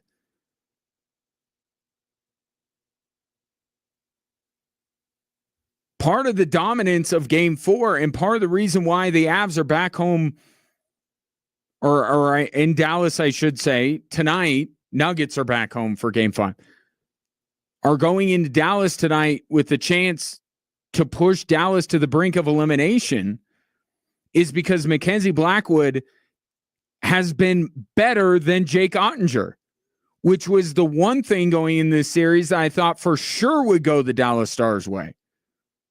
And I still pick the Avs despite it. But now that's not even going their way. So Landeskog, Blackwood, to me, have become the top storylines in this series. Landeskog just became that. Mackenzie Blackwood has been that since game 1. And tonight, the Avs have a chance to push Dallas to the brink of elimination, coming back to Denver for game 6. There will be a pivotal game 5 tomorrow night with the Nuggets and the Clippers because of this. Jokic at the logo, one-on-one with Zubac, 2 seconds left, fadeaway. Dunked home by Gordon at the horn. You count that basket. It's good at the horn, and Denver wins game number 4, 101-99. That had to be held up on a review, but it did end up counting, and the Nuggets did end up winning game 4 to even their series with the Clippers at 2 games apiece. Altitude Sports Radio on the call, as heard on Extra Sports 1300 as well. That, to me, was a blend of North Carolina State with Jimmy V in the 80s, that finish, and it was also reminded me of the Matt Holiday slide into home plate against the Padres at game 163, because there are a lot of people saying there's no way Aaron Gordon let go of that basketball in time, and visual evidence would not only make the call stand, it confirmed it. That ball was out of his hands. Miraculous, lucky, call it what you will, it counted, and it should have counted. And I think that game overall was really good for the Denver Nuggets. Not just to get the win, which is the most important thing, because you couldn't afford to go down 3-1 to the LA Clippers.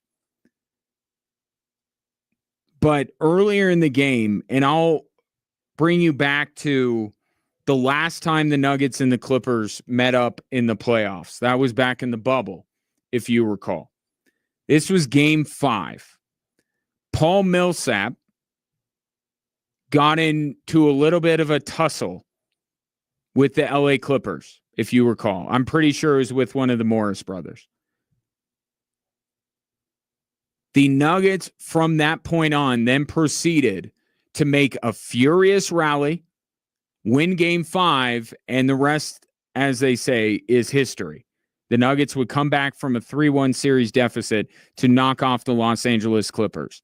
When Christian Brown went to knock the ball away from James Harden, and James Harden felt like it was an assault and battery to the point that he wanted to get into Christian Brown's face, it ignited the Denver Nuggets. It nearly got the Nuggets ejected, especially Aaron Gordon. But thankfully, he was held back. But it reminded me of that because it was the Nuggets saying, all right, enough is enough. You guys have been pushing us around all series long. We're going to push back. And they built that big lead in the third quarter off of that. So I think that was, until Aaron Gordon dunked that ball home at the buzzer, that was the most significant thing that happened in that game. The Nuggets have to push back. I know it's not necessarily their style, but it's the only way. That's what they didn't quite get to in time or until it was too late against Minnesota. You got to be physical. You got to push back. And when James Harden got all bothered by Christian Brown, how dare he try to reach across my body to knock the ball away? It ignited something in the Denver Nuggets, and they responded. But then they squander what should have been, they should have went on to dominate LA like the Avs dominated Dallas. But because David Adelman's point that he made after the game, they were just trying to run out the clock. Clippers came all the way back and erased whatever lead. And I think that in its own way is important for the Denver Nuggets in a positive way, because they know that they got to push back and they know they got to play every minute of this series. Clippers are not going to roll over and just concede any game to them, especially now that we're going to game 5. So I think on a few different levels, that win was an important one. Now, will the Nuggets parlay it into success in game 5? That has yet to be determined. It has the chance to. James Harden may have saved this series for the Denver Nuggets, but it's on the Denver Nuggets tomorrow night to make that happen by taking care of business on their home floor. And any other weekend, story number 3 would be the biggest story, but thankfully the Avs and the Nuggets exist. Let's talk draft for story number 3. This was kind of our pet cat throughout the process. His running style, we feel he's dynamic. He has really good vision, really good instincts, really good contact balance, highly explosive. We thought maybe he had the best vision in the draft. And you see the plus 10s. I think he leads, he led everyone with plus 10 runs. Home run ability. We feel like he can improve in the past game. He wasn't featured there, but we really like this back. That is Broncos general manager George Paton on R.J. Harvey, the Broncos' second selection in the NFL draft. And he was one of a few picks the Broncos made after day 1 that has some people in this part of the country a little bit confused. Because the Broncos on night 1 went best player available. And I told you why they should go best player available, why it was a good idea. They don't have any glaring holes on their roster, so just get the most talented guy you can and figure the rest out later. And I think a lot of Broncos fans were in agreement with that. But then it seemed like when the Broncos woke up the next day, they decided we're not going to do that anymore. They pivoted in what they did through the rest of the draft, and maybe it was their plan all along, but certainly what they did the rest of the draft was be very intentional with the traits of the draft picks that they made. Did they take the best player available beyond Jahdae Barron on day 1? Nope. And that's why, because we base it on who collected the most talent, who addressed the most needs. The Broncos, by that metric, did not have the best draft, not even close. But it becomes a trust exercise when it comes to Sean Payton. Because I listened to Sean Payton speak about Harvey and about Pat Bryant, who probably was the source of more consternation with Broncos fans. And I heard Sean Payton talk about essentially the vision. And the vision since he joined the Denver Broncos was to basically tear down the Denver Broncos and build up the New Orleans Saints. I mean, that might sound, people might get a little touchy about that. But that's what Sean Payton's trying to do. He's brought in Lil Jordan Humphrey and Adam Troutman and Malcolm Roach. He's brought in all these former Saints players. Why? Because they know what Sean Payton wants. And they're willing to go out and do it on the football field. And then Sean Payton has proceeded, especially in this draft, to go and get guys that have certain traits that remind him of Saints players of the past. Even the last guy that they took, the tight end out of Utah. Stop me if you heard this one before. Was a basketball player, decided to dabble in football, didn't play that much, but now he's getting drafted in the NFL. Broncos have some history with guys like that, but so does Sean Payton.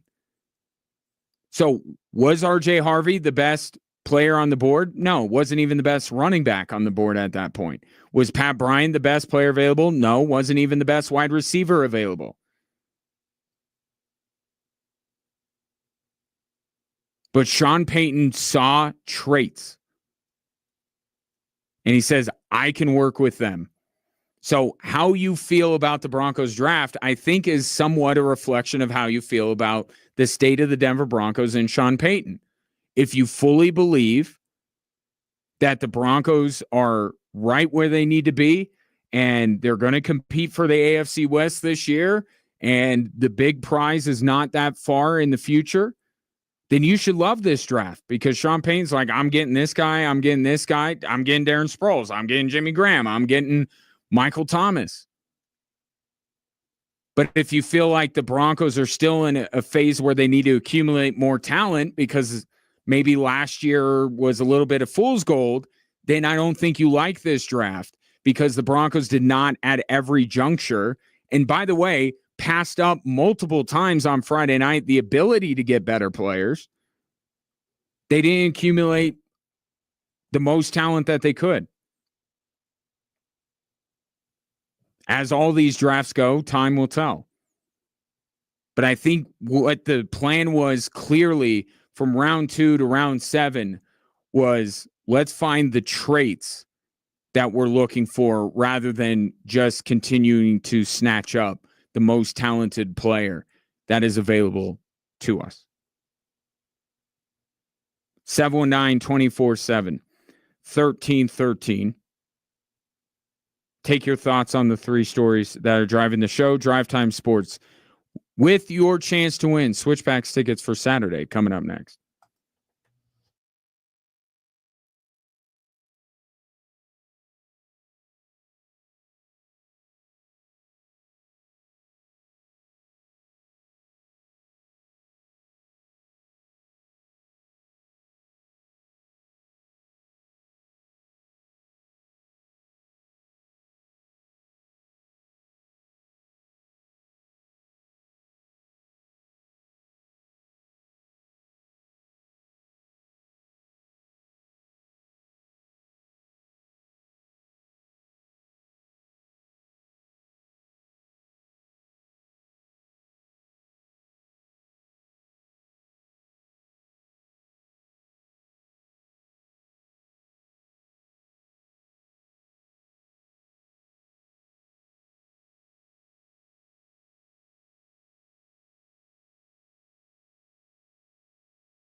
Saturday, Colorado Springs Switchbacks FC back at Weiner Field hosting Phoenix Rising for Galactic Night. Little treat for those of you who are fans of wars and treks and all of that. 6 p.m. Get your tickets, switchbacksfc.com, or you can get them from me right now. I have a pair of tickets with your name on it, as long as you are the 13th name to appear to me at 719-247-1313. Text Switchbacks and your name. The 13th texter will get a pair of tickets to see the Switchbacks host Phoenix Rising for Galactic Night on Saturday. This just in from Vinny Benedetto of the Gazette, and I think you file this under no news is no news. Vinny says the Nuggets haven't heard anything from the league when it comes to punishment for Michael Porter or anybody involved in the little kerfuffle we saw at the end of the first half on Saturday. Now, Michael Porter technically left the bench. Did you see him really involved in it? No. But letter of the law, you can't leave the bench.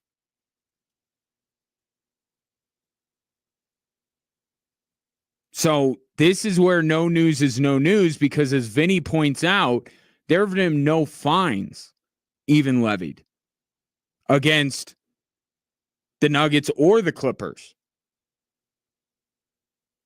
And I got to imagine, I mean, at least Aaron Gordon, that dude was going to kill somebody if he didn't get held back.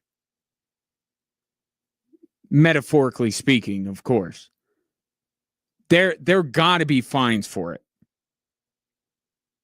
So no news is no news. And we'll see. Nuggets injury report also coming out for tomorrow night. Russell Westbrook is questionable, did not play, was not available. And the Nuggets won. And then Michael Porter is probable with that left shoulder sprain. And I know Michael Porter is the source of a lot of anxiety if you're a Nuggets fan. But the one thing that you just got to give the guy credit for, he fights through it, right?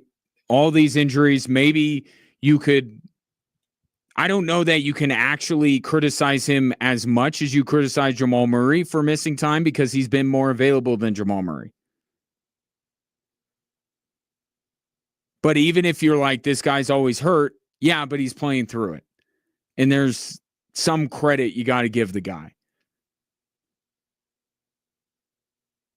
And looks like he's going to play tomorrow night. So we'll see if, but this brings into focus, not to get too inside baseball here, I don't know who's running that part of the NBA league office. You know, Joe Dumars, that was his job. Joe Dumars is now trying to figure out what to do with Zion Williamson in New Orleans, in trying to get Adam Silver to rig the draft lottery so his team ends up with Cooper Flagg. I don't know who's doing that. And it's kind of crazy because just alone, you have Dylan Brooks and Draymond Green in the same series. Something's going to happen. I don't know who's heading up player discipline for the league.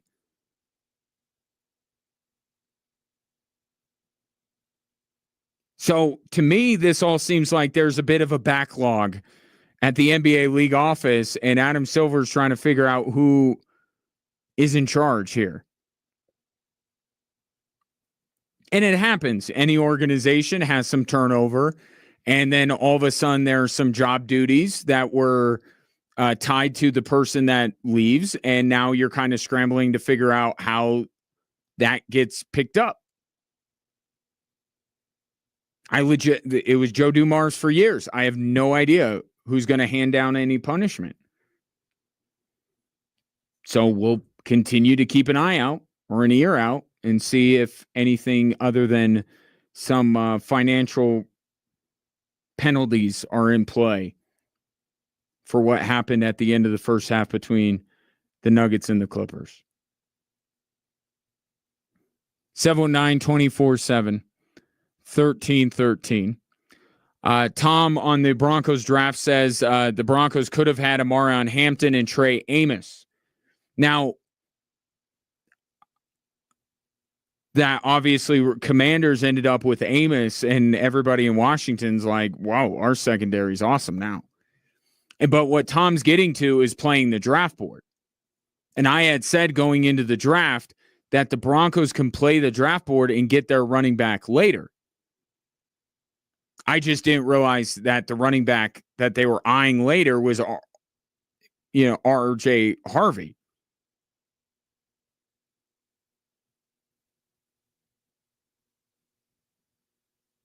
But you could have had, he's right, could have had Amarion Hampton come back and upgraded your secondary with Trey Amos. But again, Barron on their board was a top 10 prospect. Amos is not. As good as Amos is, he's not as good as Barron is. They had him as a top 10 prospect. I don't have a problem with the way the Broncos handled night one. But I will say, to be fair, I don't love what they did in rounds 2 through 7, except getting the punter. You have the chance to get the best punter. You get the best punter, and they did. I don't love it. We hear the stories of the basketball players turned football players every single year. And for every Jimmy Graham and Julius Thomas, there's about a half a dozen guys that get cut before the NFL season begins. But that's a flyer, right? That's round 7. Who cares? Right? Take a chance on the athleticism.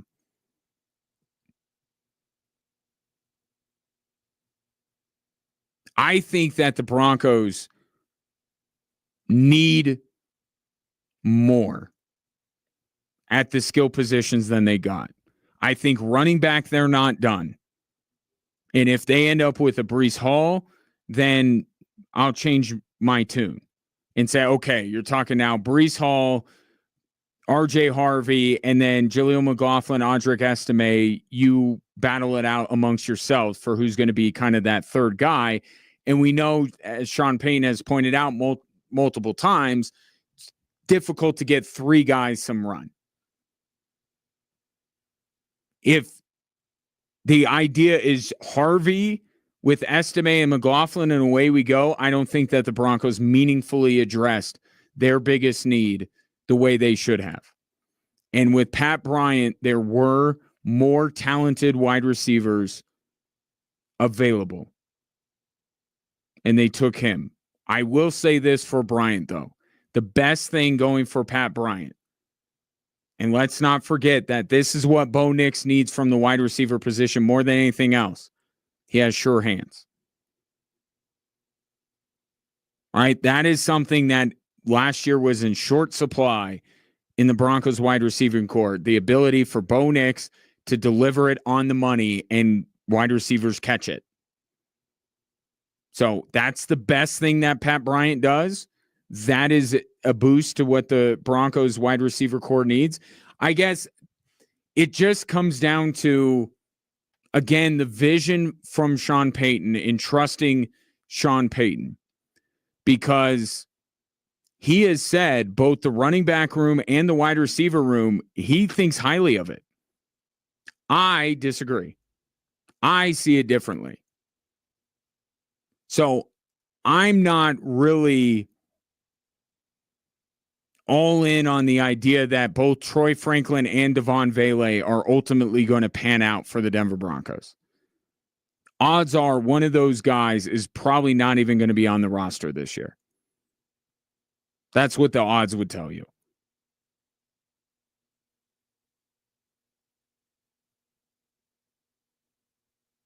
So even though I disagree when it comes to where they use their first round pick, I think that they did do a really good job with their first round pick. I do like that selection. But I think that they punted on a few opportunities to get more talent at these positions. And especially you look at it with Caleb Williams and Drake May. My goodness, are those two guys loving their lives right now or what? Look at all the Patriots and the Bears did for Caleb Williams and Drake May. And let's not, I mean, Bo Nix did better. Bo Nix was better than those two guys last year, no doubt about that. But to say he's not in need of more help, I mean, if the Broncos would have, let's turn it the other way. If the Broncos end up having a similar draft to either New England or Chicago, I think Broncos country right now is dancing in the streets. Look at all the weapons that Bo Nix has. So the Broncos really went away from public sentiment. But you know how Sean Payton feels about public sentiment. At times, I wonder if he just does things to spite public sentiment.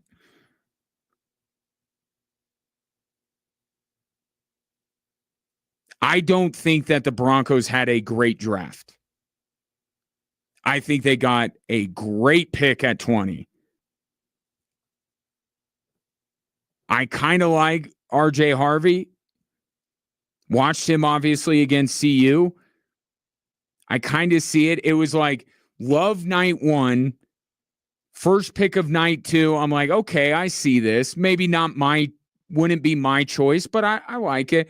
And then as it went along, I'm like, yeah, no, not that one either.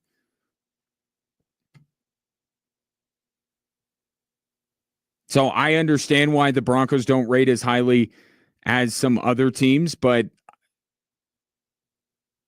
I think that they are very much in line with what Sean Payton has done from the moment he arrived in Denver.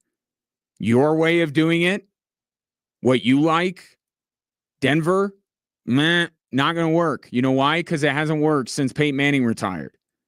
What I did in New Orleans, it worked. So I'm going to bring that here. That's what I'm going to do. So really, it comes down to how much do you trust Sean Payton's vision for this Denver Broncos team and what he sees. 719-247-1313. Take more of your thoughts, NFL draft, in game 4s or game 5s with the Avs and the Nuggets.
Congrats to Jason, who won a pair of tickets to see the Switchbacks take on Phoenix Rising FC. We'll be giving away tickets all week for not only that match, but also the Open Cup match against New York Red Bulls. That is coming up a week from tomorrow. So busy week in terms of giveaways, obviously busy week in terms of the playoffs. Do I feel vindicated that I took the Wolves to beat the Lakers? Yes, I do.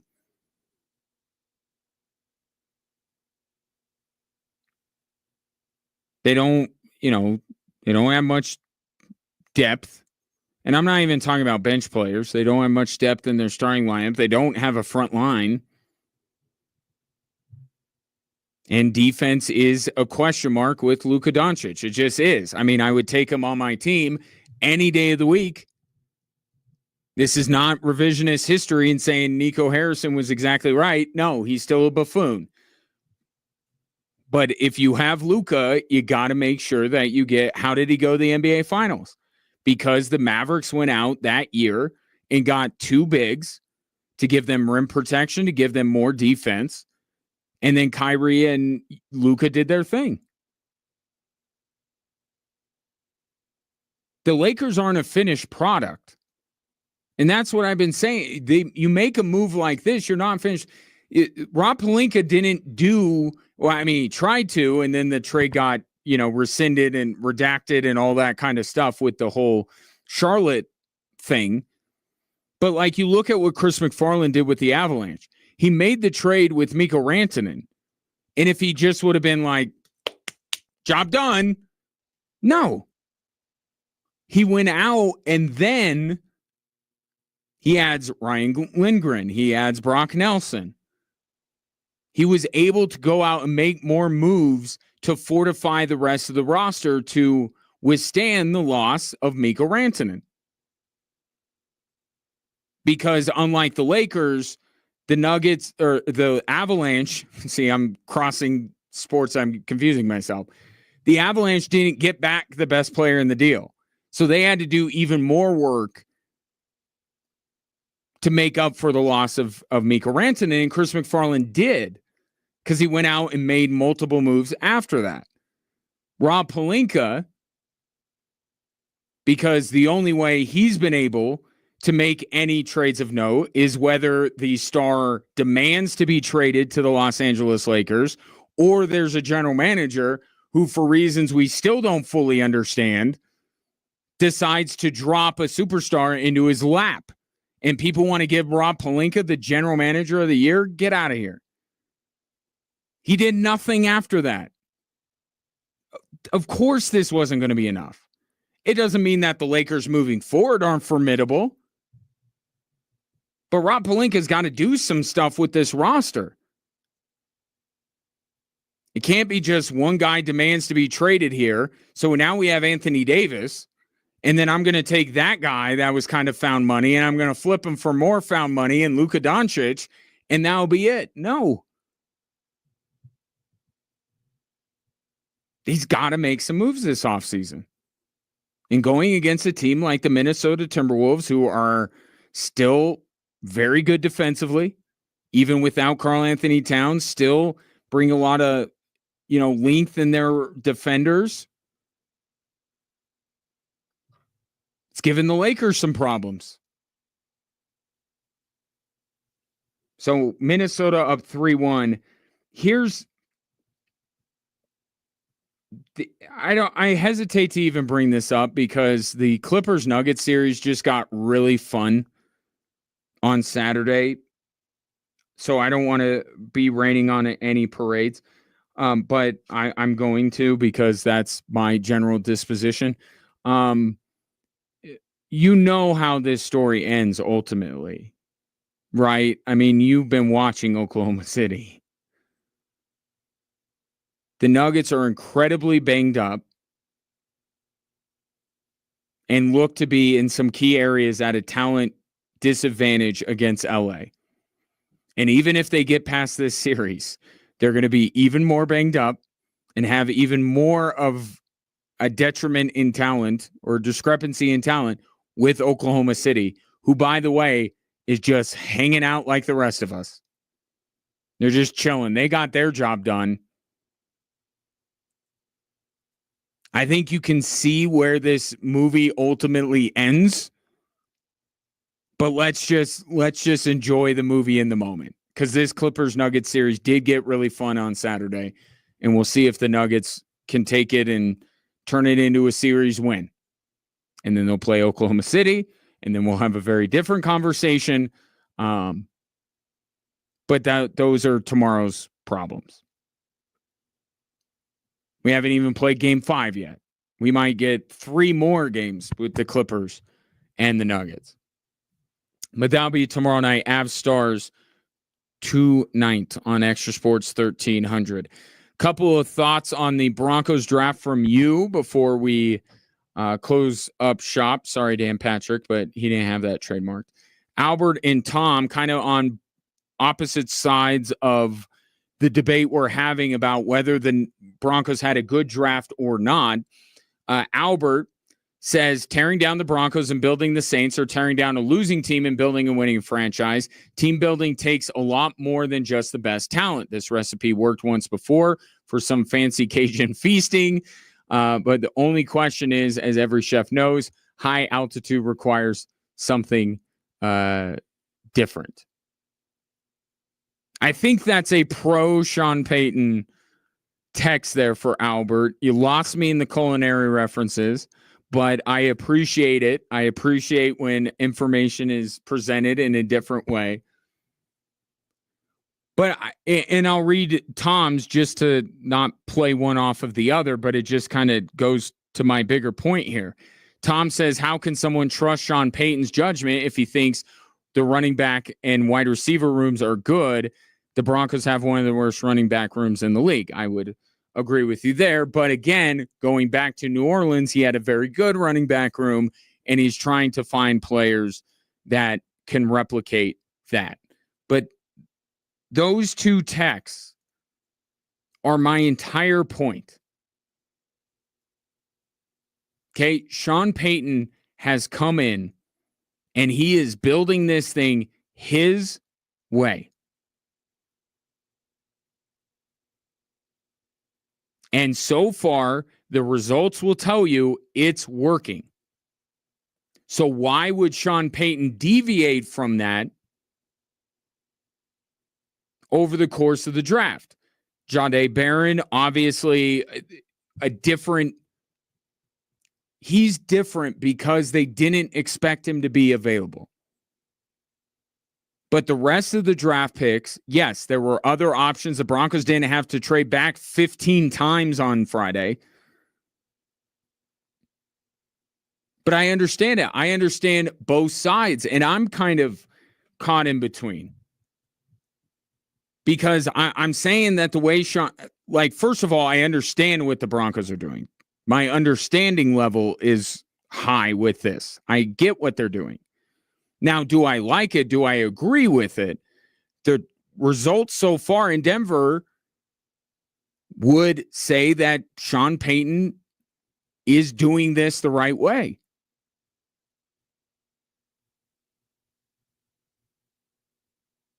But I side with Tom in that the Broncos, I do still think, especially at those two skill positions, need more talent, first and foremost. And I don't think that they significantly got better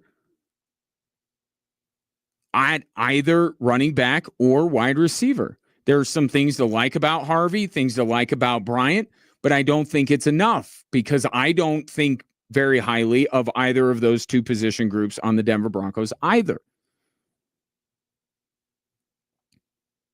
So that's why I don't love what they did the rest of the draft. I can say that. I don't love it because I think they need more talent. But Sean Payton is certainly emboldened to continue doing it the way that he's done it. And by identifying traits in these players, even if they're not more talented than some of their peers. And there is something to be said for that kind of thought process, right? Because there are talented players, and I don't want to doom him before he even gets going, but let's just take the top overall pick, shall we? Let's have the uncomfortable conversation that we always have to inevitably have coming out of the draft. We can love Cam Ward, and we could say he's deserved to be the number one pick. Now comes the reality of the Tennessee Titans have to be able to coach him up and put him in a position to win.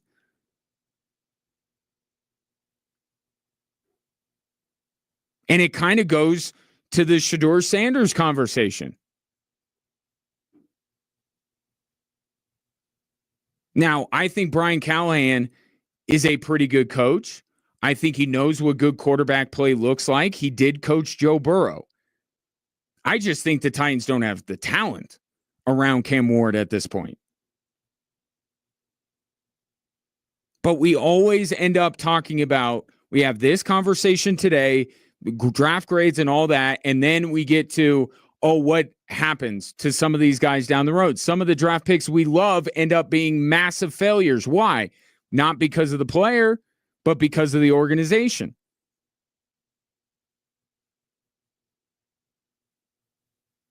Right? I actually really like overall what the New York Giants did.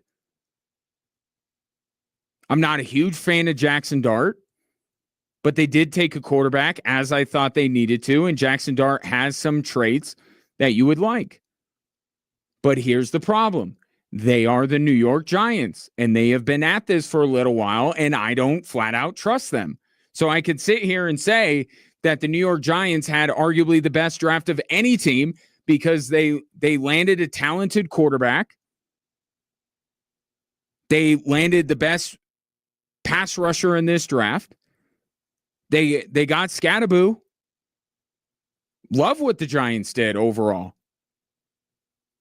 I don't know that I trust that organization to get the most out of any of those guys. So what you can say in I guess it's Sean Payton's defense, at least he's drafting guys with traits that he believes in. Because there are teams that are trying to win the draft. Howie Roseman has been accused of this, which I think is nonsense because the guys that he picks ends up being studs. But there are some teams that are trying to win this day because they just get the best player. And everyone's like, wow, what an amazing draft they had. Well, do they actually believe in these guys, or are they just going, this is best player available? At least with Sean Payton, I know that he truly believes in R.J. Harvey and Pat Bryant. He truly believes in them and loves specific traits. And it's the same thing with Bo Nix. There's a lot about Bo Nix's game I don't love. But Sean Payton loved certain traits, and it allowed him to really invest in this prospect and do what's right for the prospect because he knew this is the thing I need to get out of you. And we saw what happened in year one with Bo Nix.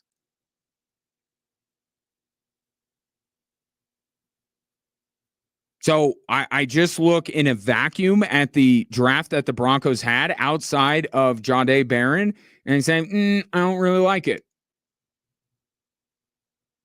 But I look at who's making the draft picks, and I say, well, he's been right so far. Overall, he's been right. It doesn't mean he hasn't had misses. Doesn't mean some of these guys won't be misses.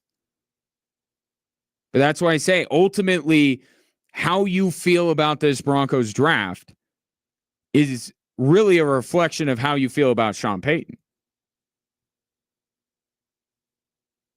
And I think both Albert and Tom's texts are pointing to that. If you, with what you've seen with Sean Payton, you're like, yeah, I trust him implicitly, then you have to understand that he's carrying out his vision and you love his vision so far. But if you're not quite sold yet on Sean Payton, or you don't quite believe that the Broncos are really in the position that he thinks they are, where they're going to challenge Kansas City and yada, yada, yada, then you look at this draft and you go, yeah, I don't know. It's just how much trust do you put into Sean Payton? And here's the other part too, and I'll leave you with this.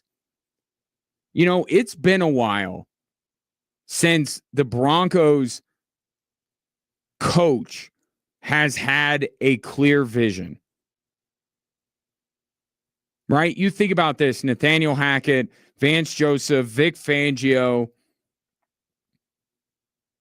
they were all first-time head coaches. They have no frame of reference. Like they can, at times, they say, I had this kind of a player here and this kind of a player here, but they never sat at the big boy table and were locked into these conversations with the general manager. They just gave their 2 cents every once in a while when they were called on. Now there is a coach in Denver who does have a clear vision because he's done it before and he knows what he likes. Vic Fangio, Vance Joseph, Nathaniel Hackett, and so many first-year head coaches across the league, they don't know what they like. They've never done this before. What do they really know that they need in order to build up their team? At least Sean Payton has a track record and has evidence and knows what he wants in a player. And that's what he's going with. And so far, there's been no reason for him to deviate from that. That'll be it. Appreciate your patronage and appreciate the interaction. Enjoy Avs and Stars tonight, 7:30-ish. We'll come back, talk about that, maybe more on the Broncos draft, get you ready for Nuggets and Clippers Game 5, which will be here tomorrow on Extra Sports 1300.